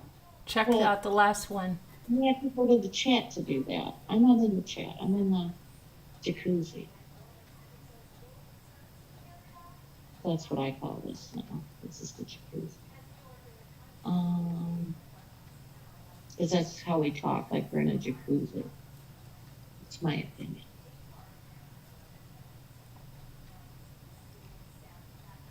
It's $1.99. You see it? You go down a little. You take a chain. Move over. Oh, look at that. Ooh. And it's not a glitter. It's just a metallic. It's metallic and the red, dazzling metallic. Yeah, I see Royal that. ruby. And there's gold, champagne, green. It's normally $4.99. It's $1.99. Free shipping with Prime. Peacock pearl. Ooh, peacock pearl would be really pretty on beach scene shells. Oh, I like that. That's $2.13 though. So you pay $1.07 an ounce. The folk arts metallic. This costs 14 cents more. What do they have there? I love the Antique copper. this gold. Oh my goodness. Metallic, gray. Champagne's too light. That is, which one is White that? pearl. That is royal gold. Keep That is, up. ooh, Christmas green metallic. Get out. I'm not, I'm serious, $1.97 too. It's on sale. Show me your computer. Oh, wait a second. Hold on a minute. The Christmas green. Oh, they're trying to soak us on the Christmas green. It's $5.81 for one. On green here. Green metallic. Looks Christmassy enough for me. There's different greens they have for low, like peridot. Oh, where is peridot? Peridot, hi. Tell us about your wedding. Let's see. They have a emerald green. I had a really nice green here for $1.99, $1 an ounce. What's going on? Why is everything The changing? peacock's $1.07 an ounce. Everything That's is cheap. changing. Right. You'll never use it either. It'll all dry up. No, it won't dry up. Well, I mean, a little bit of this stuff really does go along. It does. I've been using this Lumiere for a long time, and I know I'm getting scared. I'm going to need some more crystal Lumiere. green. Look at crystal green. Nice. Crystal green persuasion. That would look real pretty. I think I want the red though for my snowman.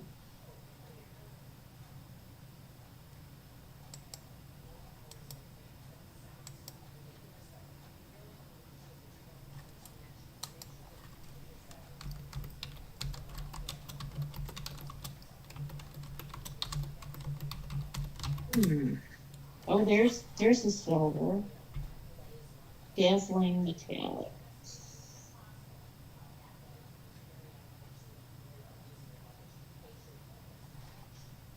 This would be a pretty Christmas green. It's kind of a cross between an evergreen and an olive green. Like a real Christmas tree. Too bad. The one Lemire said has a nice green, has an emerald green, has a pearlescent blue, pearlescent magenta, a pearlescent violet, then it has the pearlescent white, metallic silver, and metallic gold. And it's all for $29. Yeah, but the peacock, they've got I see the Deco Art dazzling metallics, but they have a peacock that's really nice. And the apple barrel paints are 54 cents each. So you pay 4 cents more than if you went out, which I consider nothing.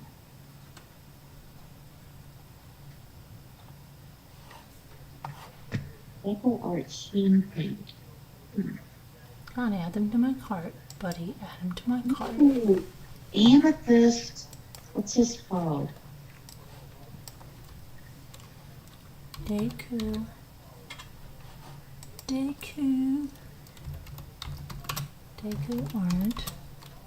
This is the highest sheen of any metallic paint. Uniform shimmer.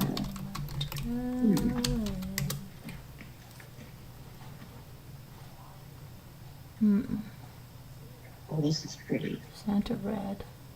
Oh, Santa you Red. Need amethyst. Deco Art amethyst. You need that. I'm getting this one too. It's $2.68. It's worth it. Thank you.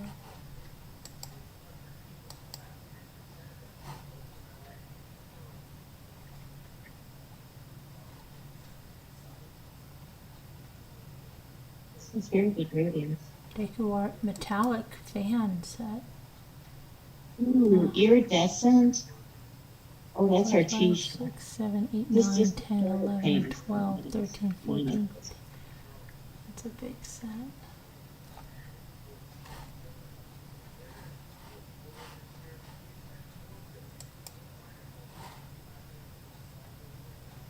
Ooh.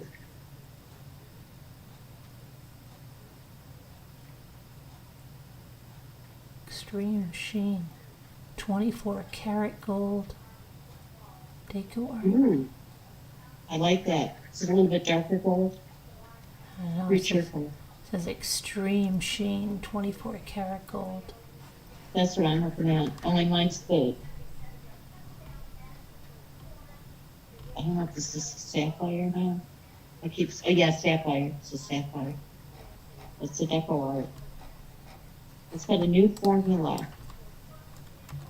All light is reflected by aligned particles. How do they know to align? I don't know. Extreme sheen gold. Ooh, look at this. Ooh, extreme sheen. It's only $2.68. You can try it out. It's only $2.68. I'm gonna put it in the chat. Do it. Yeah, I'm getting this. Hold on a minute. This is pearl violet. Ooh, I like this color. Here. Let's see. Add my extreme sheen, please. Thank you.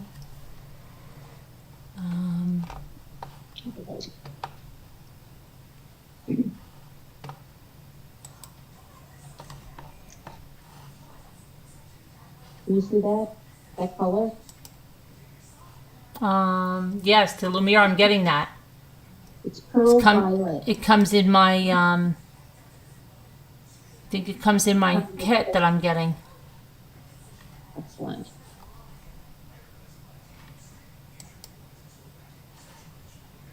Oh,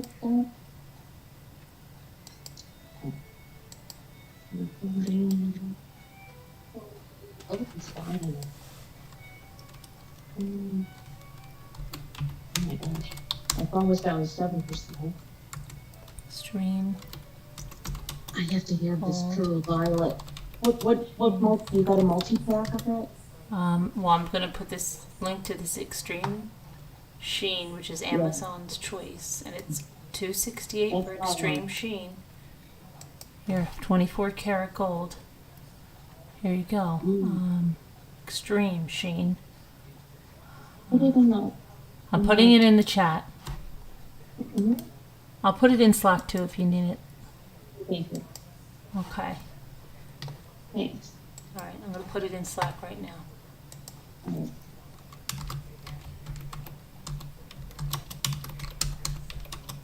I didn't wash my paintbrushes yet. They probably died. And extreme sheen. Let's see what else we have. An amethyst, extreme sheen. It's all 268. The amethyst too. Extreme sheen, and the bronze is okay. Let's see what else. It says it's truly opaque and bright, even on dark backgrounds. Aquamarine. Extreme sheen. Ooh.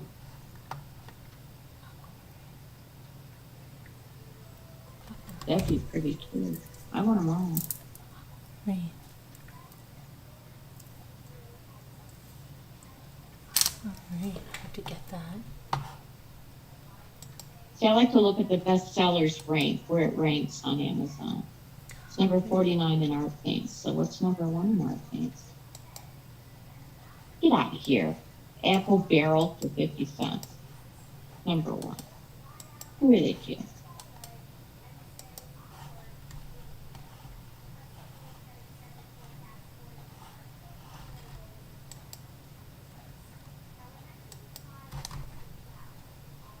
I sent Kevin some paints.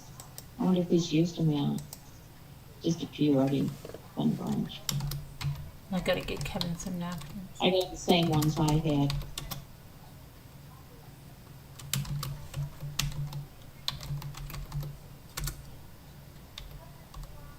Yeah, now I want a kind of a rich blue, like a peacock blue. Your napkin in that thing. I gotta remember that.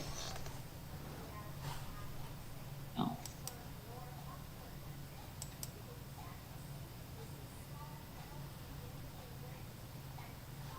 Arteza, but yeah, no, Lumiere these are really good. Lumiere.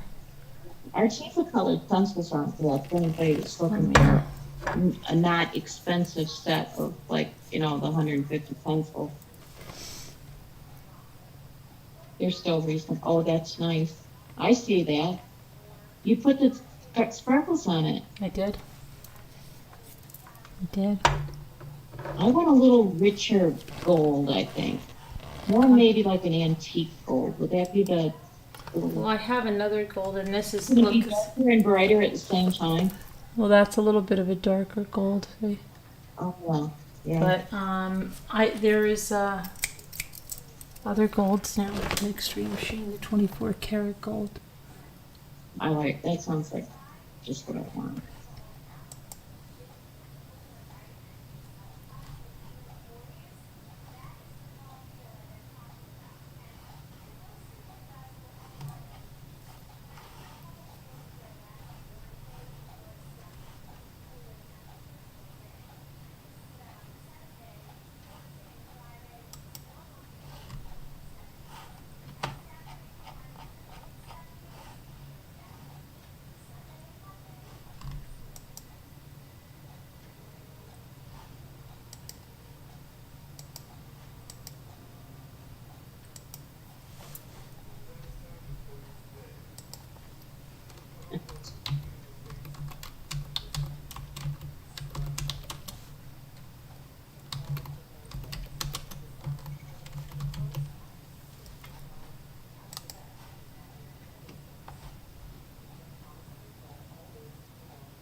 Hi, Betsy. How are you?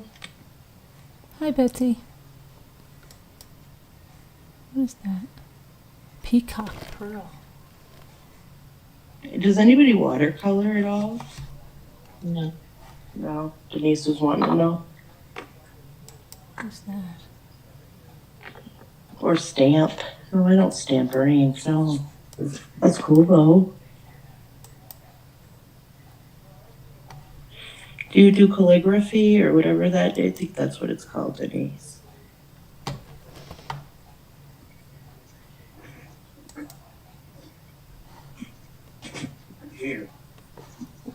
I need to find my.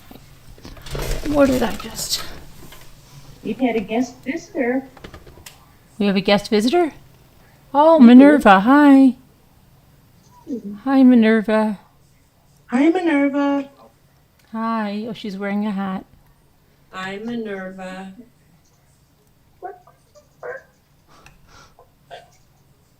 Extreme Sheen Aquamarine. This is Maggie. Hi, Maggie. Hey, Maggie, you didn't come on the trip. Huh? You didn't bring her on the trip. No, I feel bad about it. That was terrible. It was pretty bad to leave her home. I know.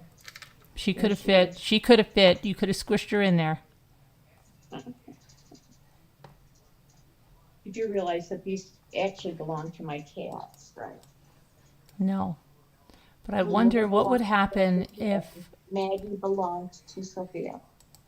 But they both wanted Minerva. And the only reason that Sophia wanted Minerva is because Gabby loved it. That's what I think. Should I just... Gabby, they curled up around Minerva. It's very cute. Well, Sharon, let's be honest. It's a little for the cats and a little bit for you. Because you love Minerva. Oh, I love these. I would have thought of chickens. Yeah. So you never think, in the future, I'm going to have these chickens and these cats in this life and all this. Like, you just, you don't think about it. And it's like, wow, how'd I get here? Yeah. How did I get here? Now that should be on a mug. How did I get here? You know what? You're right. That really should be on a mug. That's right. One, but it should be. It should be. Wait, sell someone your idea and make $1 million. No, you can have my idea. You can make the $1 million. I don't care. Okay, I'll tell my daughter-in-law. Okay, you should. She'll share. She really will. No, it's okay. I'm good. So that's why she'll share. Yeah, but as long as you're around, that's all that matters. As long as we're friends and, that's what's important. So. How did I get here? That's a really good question. That's a question worth asking every now and then. How did I get here? We don't know. It's just wild. Like, can you picture when you were younger? Like, could you picture your life as it is? It's just I couldn't even imagine. And there's ups and downs and hard times and good times. But when you sit here and you look at it, everything did work out, didn't it? Yeah. That's how I look at it. Today, if I had gone to U of M instead of going to the other university that I went to, I never would have met him. Because my life would have been on a different trajectory, you see. Mm-hmm. Same. Yeah. Can you imagine what that would be? All the possibilities of your life's path. Mathematically, it would be almost infinite. Really. I know. It just, you wouldn't have known this life, that's all. You wouldn't have known the difference of this life versus your other life. But and in a parallel universe where we have a completely different life, we're saying the same thing. Mm-hmm. Right? Mm-hmm. That's funny. Yeah. It is. It is funny. Oops.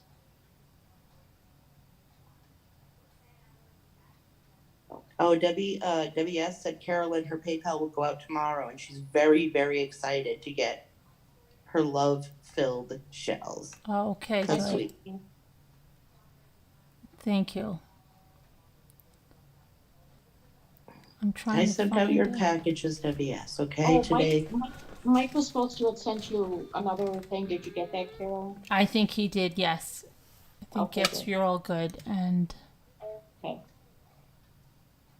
Yes, Debbie. She said, looking back, just one tiny decision changed my whole life's course. Exactly. Me too. Exactly. why One can't decision. I find my what I just Yeah. had?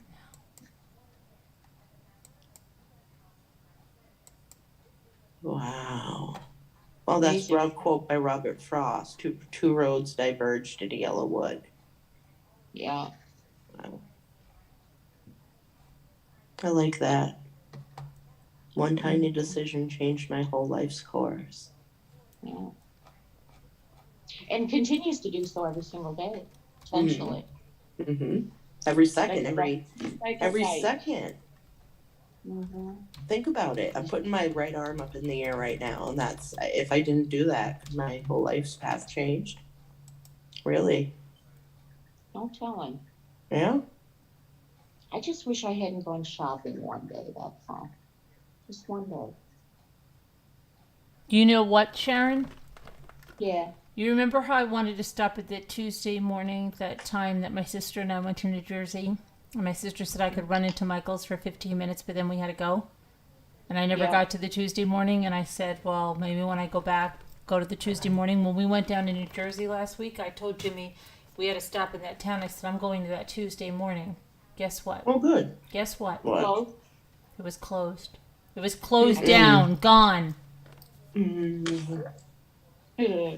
Closed down, gone. And I said, see, Sharon's going to be very happy about that. I am happy. I'm smiling, actually. Why? What is Closed it? down, because that's where Sharon got hurt. And it's been a sore spot all the time when I wanted to stop in there. And she was like, oh, it's a good thing you did not stop in there. And now it's closed down. Yay. What would happen if she stopped in there, though? Like, well, it's just a sore spot for Sharon. She can do that if she wants. It's just that what place is it? Like, why Tuesday not? morning, that's where this mirror fell on Sharon's head. Oh my God, that was the place. Yes, Tuesday morning. Yes. Yeah, that was the place. Yeah. Oh my goodness. And what kind of place is that? It's like a crafty place. I don't. It's like a Hobby Lobby kind of thing, like, but more closeouts, like kind of. The stores are older. They're not very bright. They're just. It's like going in. You never know what you're going to find type store. Yeah. Stuff changes a lot. Their inventory changes. So sort of like that. Is it Kohl's? Is that the place? No. Where they have everything. No. Ollie's changes a lot. And apparently Ollie's here is open, so I need to go to Ollie's. Here they have Ocean State job lots. Oh yeah, they have those lots, now. right? Yeah, Ocean State. Ocean State job lots. My friend's husband would say, "I'm going down to Ocean State job lots," and we'd say, "Okay, see you later," and he'd come back. Honest to God, I thought it was like a place where you go job hunting. Ocean State? Yeah, I thought it was the Ocean State is Rhode Island, okay? Yeah. And I thought it was where you went, like a place where you like headhunters or whatever. Like a temp agency. Yes. Right? Yeah. Because that's what I would have thought. But no, well, I lived here my whole life of Massachusetts. I finally did the one. Yeah, I finally went. When I found out it was an actual store, I said, wait a minute. Yeah. Oh, Denise, Ross, not Kohl's, Ross. It's like a Ross store. What was I thinking Kohl's for? I'm sorry, yeah. Okay, Kohl's are okay. I like Kohl's.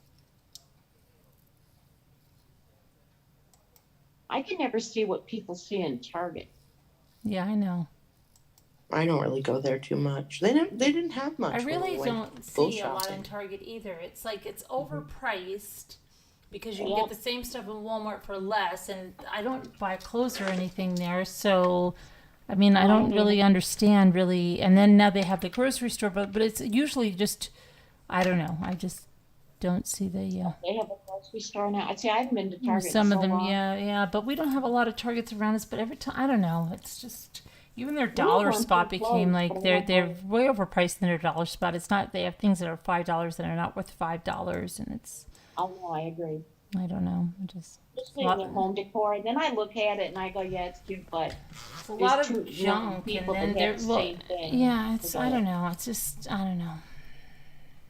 Some people are like, oh, it reminds me. It's just like Bradley's. That's what it's like. Remember Bradley's? I know the first day I went to Target because people had made so much, like back, I don't know, way back. I know. And I'm like, oh, I've got to go see this Target that everybody's talking. I'm like, this is just like Bradley's. It's like Kmart to me. I'm yeah, like, oh. exactly. I'm like, I don't understand what the big thing is, and it just seems like everything is like just a little more overpriced, and this is nothing. It even smelled like popcorn, like Kmart did. So it was like, this is just a brighter Kmart. That's all this is. Yeah, I didn't know. Yeah, it was just like a Bradley's. I don't know. It was like. I think I bought a purse there. Okay, Denise, have a good night. Get some good rest. No. Yes, night, Betsy, Denise. right? Me. Oh yeah, Denise. I lived in Tempe, Arizona. They have tons of Targets there in Arizona and Mesa. Yeah. You find Fitz and Floyd. Oh, you go to the Tuesday mornings, Debbie? I liked it, but it's just. I don't. Yeah. It's too much for year round. It's good for the winter. I wore rubber shoes once at the bus stop and my shoes melted. I'm not even kidding you. Oh, I believe it. I heard people used to keep pot holders in their purse to open their car handle. Oh no! Oh my gosh! Are you kidding? No, we had to. I did that myself. You have to carry a pot holder to open your car. Oh, you can't even touch the steering wheel for the first 5 minutes till the AC is kicked in. That's horrible. People must get burned all the time. My shoes burned to my feet once. That's horrible. I didn't even I think that you really have to carry around a pot holder. Yes. What about your kids? What about your kids when they go to open the door? You open it for them. You open it for them, yeah. This is crazy. What a life. I live there. It is a dry heat, so that humid feeling, that thick air, yes, I know well what that humid. They don't have that there. It's gone. But it's still hot. It is like going it's in still hot. Okay, an oven is still hot. Okay, yeah, it's walking into an oven from a sauna. Sauna to an oven. At night, and maybe Nicole will get this. The air is literally magical. It's the only way I can describe it. It's beautiful. In Arizona? Even in 100 degrees at night. I love it. It's just something magical about the air. And they have a lot of Starbucks there, and I kind of like Starbucks more than Dunkin'. Oh my God. Yes, I'm a New Englander, but I like Starbucks more. You have Dunkin' Donuts in every corner. I remember the first time I went to Rhode Island, I said, wow, you guys must like donuts a lot. And she goes, we don't like donuts. We like the coffee. Yeah. I said, really? I was so surprised. No, I love their coffee, but I like Starbucks too, but Starbucks is a little overpriced. Yeah, by a lot. Okay, a lot overpriced, but... It probably costs them 20 cents for your cup and coffee. Yeah. Oh, I know. But they're Starbucks, Yeah. I've never bought a thing there. Never. Never. You've never been to a Starbucks? I've been near it. Like in the airport. I've stood near one, but I've never bought anything at Starbucks. Oh, I get a venti ice mocha with oat milk every time I go. Yeah. Is that coffee? It's like, it's a latte. It's espresso and oat milk and yeah. That's pretty good. And then here at Dunkin', I get a cold brew coffee. Do you drink coffee, Sharon? I don't. What do you drink? Do you drink tea? I do. Well, that's good. That's good. I can't have caffeine. Do you like a nice chamomile, like a nice calming chamomile? I do. I have that, in fact. I have chamomile and mint, it's called. Oh, that sounds good. That's good. Yeah, I might get some of that. This is good. Chamomile mint. Mm-hmm. I can't think of what brand it is. Celestial? Can't remember now. I'd have to go downstairs. I brought a bunch of it to the vacation celebration.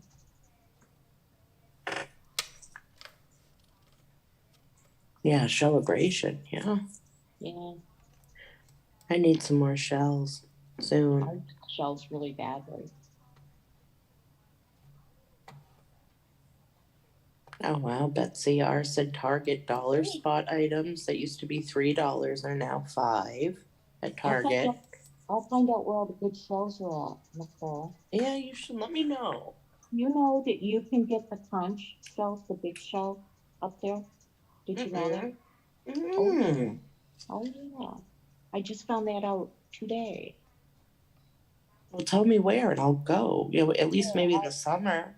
When are you coming up? I told Mike we need to do it. When are We you haven't been to coming? Mexico yet. He wanted to go to Mexico before we went to Rhode Island. Yeah, I know. Yeah, I feel that. Let's go to Rhode Island before the leaves change, and then maybe they start changing on the way back because it's be really pretty driving to Pennsylvania with all the leaves changing because of all the mountains, so to speak, or the hills or whatever. But it's just like trees for 200 miles. Really We're nice. only a few hours from Vermont, so like we can go with it's beautiful there, the foliage in the fall. I like Vermont. I do too. And I like Massachusetts. Massachusetts. Yeah, I like them all. I like where I live. I love it. And the winters are long and cold, but you know what? It snows on Christmas and people are still out and about and doing their thing. And I mean, it's people still, you got to keep moving. Yeah. I need something over here. Hold on a minute. But I understand when you get older, you don't want to deal with that crap. You know, you don't want to go out and shovel and, That's like God made snow services, you see. That's true. Well, somebody, yeah. That's true. I think we're going to have to start doing that because I can't shovel and my husband's starting to get some back issues himself. So. Oh, yeah. It's, I don't know, $30 to do the driveway or something. We don't even have them do all three. We just have them do the two spots. So. What's going on with Captain Lee, fan? She's on a cruise. No, read the chat. There's something going on. Oh no. Hold on a minute. Really? I don't know what. Hold on, I'm trying to check out with my paint. What happened? I'm trying to go back to the chat if I can see her. Oh gosh, I hope she's okay. It's bad. It's something bad. It's not something happened with her sons. It's not bad, but something about somebody threatened her son. She had to call the sheriff's office to get the police to go, and she picked up her two sons at work. Wait, because her youngest. She's out of the cruise? Yeah, she's done with the cruise. She's home. Yeah. Oh. But she's upset because she had to call the sheriff's office to get the police to go, and when she picked her two sons up at work, and she said that her son's a team leader and a guy is upset at him, so he actually threatened to attack both after work or follow us home. Wow. She said, yes, I have to call them back as I leave home. And then she also said that she's tempted to take her gun with her. Well, be careful. Oh my gosh, this doesn't sound good at all. Yeah, you need to be very, very, very careful, Captain. And you better have a permit too. Or maybe have the Why don't police you call go the with police? You. I would. Sure, why not? They'll meet you there. Do you want to call in, Captain?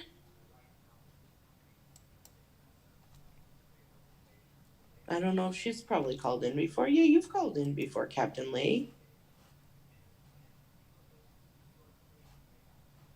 Yeah, call and tell us about it. Can you just, it's hard, really, really hard with chat sometimes.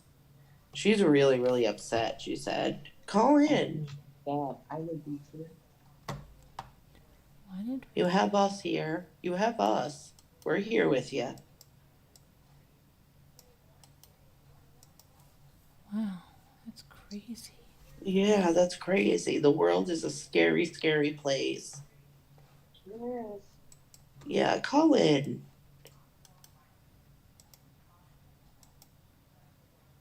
There's so much violence.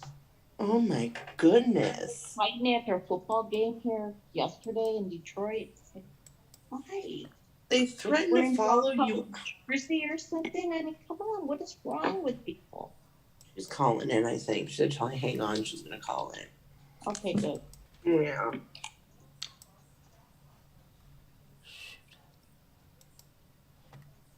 We're here for you.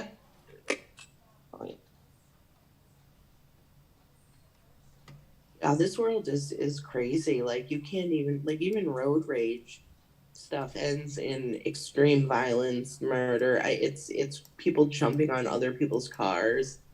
You don't know what drugs they're on. You don't know what is going on in their head. Mm-hmm. Here she comes in. Oh, good. That's good. Hello. Hi, what's going on? Yes, I'm freaking out here. I just got woke up, and my oldest called me and said, "Make sure you bring your phone and have it ready." And I'm like, "Why?" And he said, "Because somebody's mad at my other one, my son Lance, because he's a team leader, and I guess he was bossing somebody around, and now this guy's mad at both of my sons and has threatened to attack them in the parking lot or follow us home." Where are you picking them up from? At a plant that they work for. It's called Hearthside Foods. Oh, well, it's part of Ritz Crackers. You know, they make Ritz stuff and all that. Yeah. So I gotta pick them up they get off at 6:30 in the morning, and I leave about 5:45. And I've already called the sheriff because my sons didn't want me to call the sheriff, but I'm like, I'm not coming by myself. Right. And I'm hoping that if somebody comes with us, if somebody comes with me, when I pick them up, it'll diffuse the situation. If the person wants to attack them, maybe they won't, or they won't follow us home. Because I don't want them to follow us home either. Because I don't know if they're going to ram us in the back end and try to run us off the road or something. Captain, what state are you in? I'm in Indiana. Okay, and is there open carry? It's outside of the county that I work in, so that's why I had to call the sheriff. So first I called my mom, woke her up at 3:30 in the morning. And I'm like, "Mom, should I get somebody?" She goes, "Yes." She goes, "Call the sheriff's office." And I'm like, "I think I just call 911 because I don't think their office is open." She goes, "No, there'll be some kind of dispatch." She goes, "Call them and tell them the situation."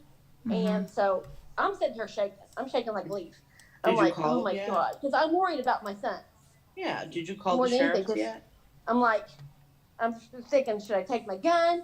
Oh did my you? God. Did you? I'm gonna help you though. Did you call the sheriff? Yes, and they are willing to. They just want me to call them back because this was at 3:30 this morning. I called them, and they said, they said, "What time do you gotta be?" I said, "I have to be there by 6:30. I usually get there about 6:20, something like that." They said, "Yeah, you call as soon as you're leaving home, and we'll have a couple of officers there, and you can let them know who you are by where you park, and then they'll park by you or whatever." And then she goes, "Maybe the presence." I said, "That's what I'm thinking. I'm thinking if we have a presence there, whoever won't do anything. No, they won't. If they see cops there." But I told them also, I said, "Report it to your supervisor." They said they did, but they have to wait for human resources to get in the morning to make a report. Well, this person's threatened 2 guys. They should be fired on the spot. Absolutely. That's what I'm pissed off about. I'm pissed off, and I'm sorry. I'm sorry. No, don't be. But don't be sorry. I'm worried about my boys. I'm worried about my boys. I can't. We're here. I've already lost my husband. I can't lose my son. Right. I'm scared. Yeah. They pissed off this mama bear. Yeah. And I'm ready to go in, guns a-blazing.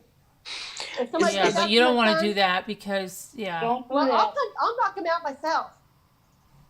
I'll do something. I'll take his Louisville Slugger. Yeah, but you'll go to jail. You don't want that.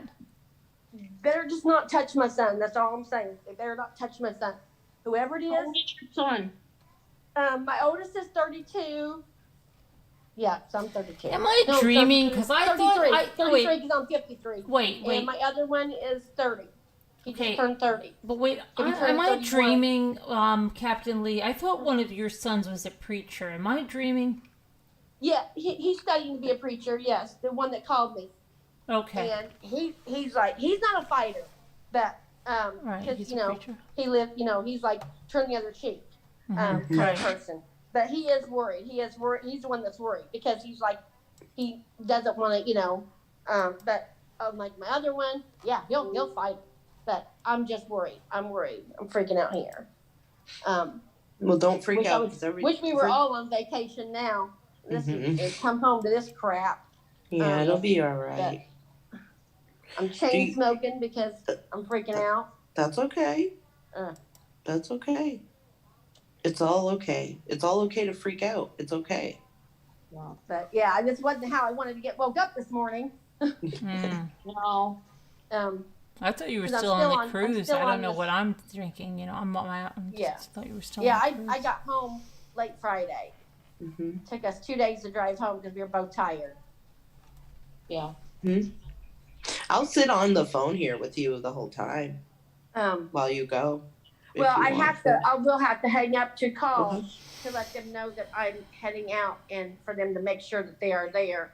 But oh my God, I'm freaking out. He's like, park as close as you can to the building, and we'll come out as fast as we can. I'm like, I'm just bringing the police. That's just all there is to it. I'm just bringing the police. That's very smart. That was very smart of you to call them. I didn't know what I was like. Yeah, I'm not going without the police. I'm scared. Don't be scared. It's gonna be all right. It will be. You'll probably all talk. I hope they are all talk, but even if they are all talk, they should be fired. They should be. They should be fired immediately, and that's what I'm ticked off about. Is why can't a threat? I mean, the violence that's going on and all over the places getting shot up and stuff. How do I know that this person doesn't have a gun in their car and is going to shoot one of my sons, or if not both of them? Is Indiana a concealed and or open carry state? Either or. You can carry if you have a license to carry. But you can't have it. You can't have it at places like work businesses like that anymore. They don't allow it, of course, because of all the shootings that go on. But you're not going in a workplace and you have a concealed carry, right? Yes, I have a carry, but I don't know what a concealed is. Like if you could wear it under your shirt, or you could wear it in a holster. Right. But I just have a license to have a gun. Okay. No, that's not. That's a CCW is concealed carry. Yeah. Okay. So the license to have a gun would probably be a personal property, but if the state of Indiana, I think just to have it at home. Right. I think I'm just supposed to have it here at home in case somebody gets in because right.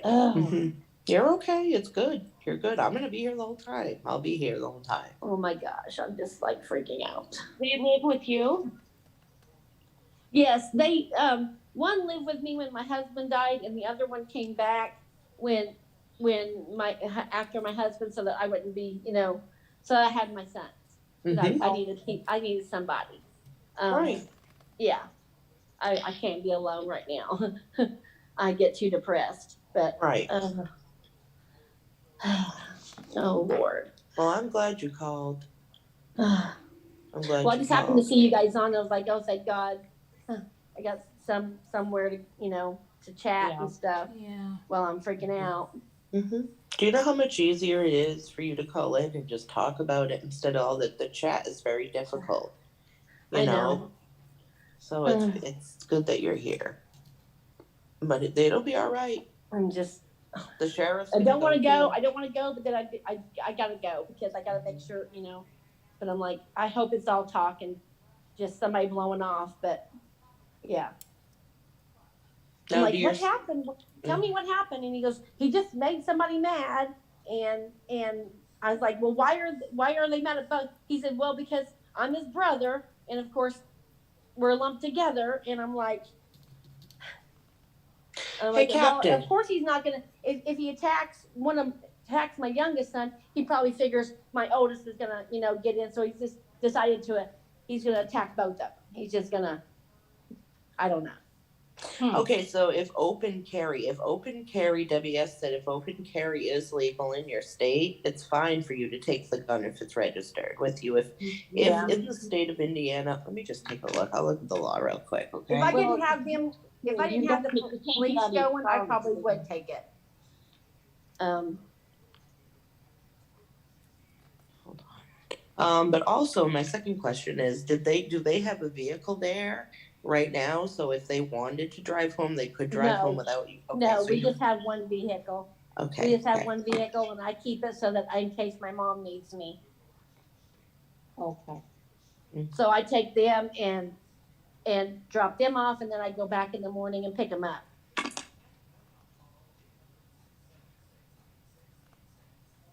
Yeah, open carry is legal in Indiana. Permitless carry. You actually have a permitless carry. Yeah. There are places that are off limits. Open. If Right. you have hidden underneath your clothes, you don't have a concealed. Right. You have to have it open above your, Right. above where people can see it. And you don't get out of the car with it in your hand. No.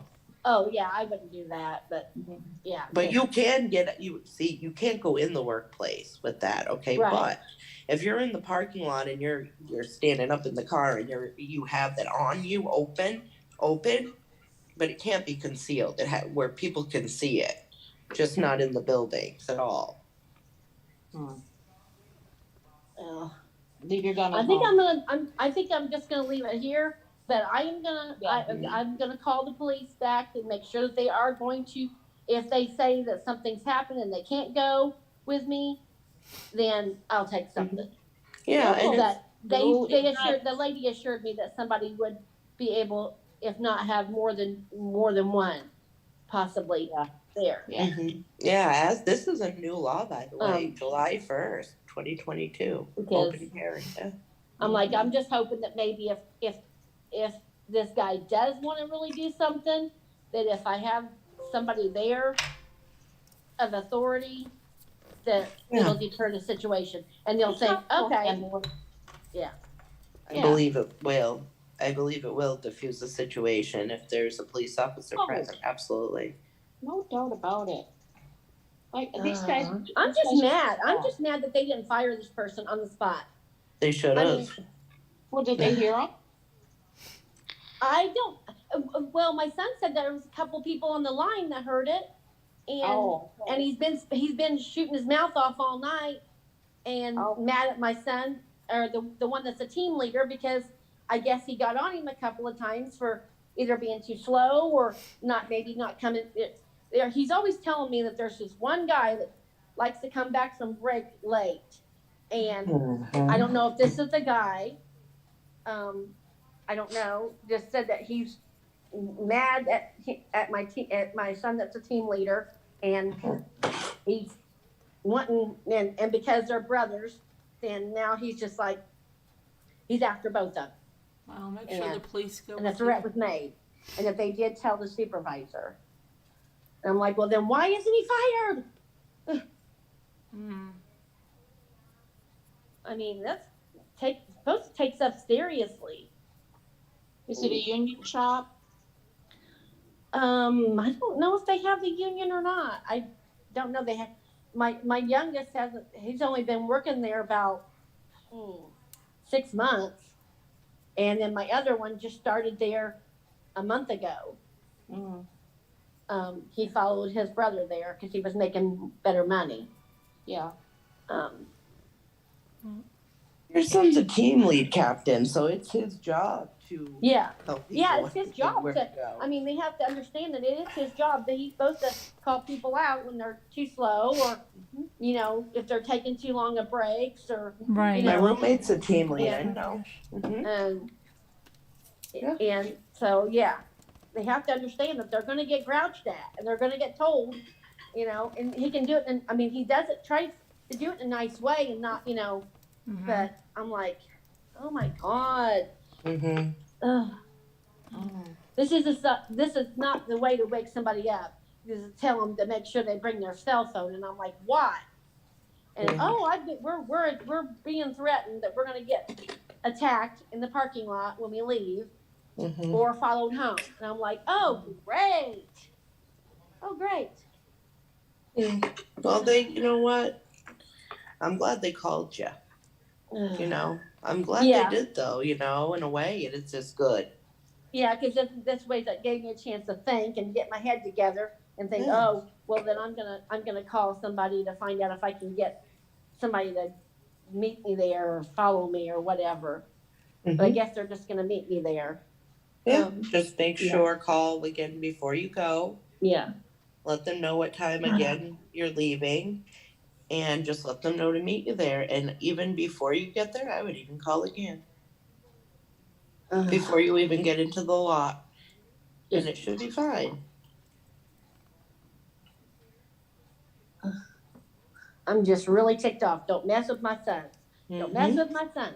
Yeah. I'm ticked off the mama bear now. Yeah. Oh. Your sons are going to be good. You're going to be good. I'm glad you called in. Just say a prayer when I leave. I will. Just say a prayer that nothing happens and everything's okay. And Okay. I'll be praying. I'm going to be saying a prayer.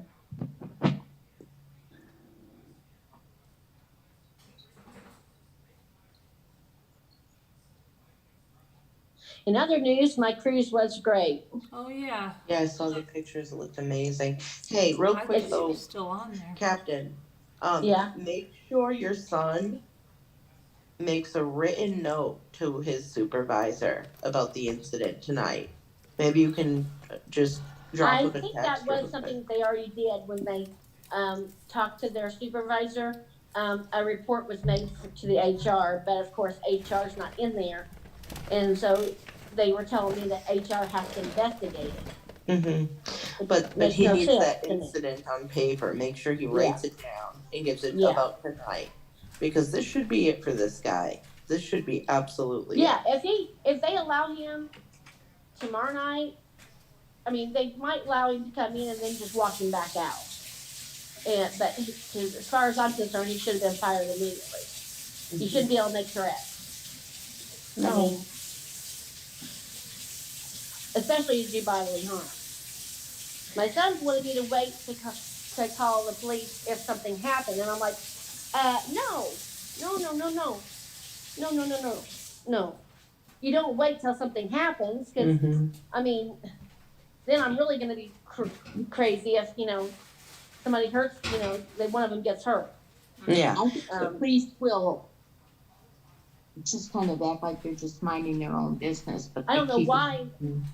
I'm sure that they have.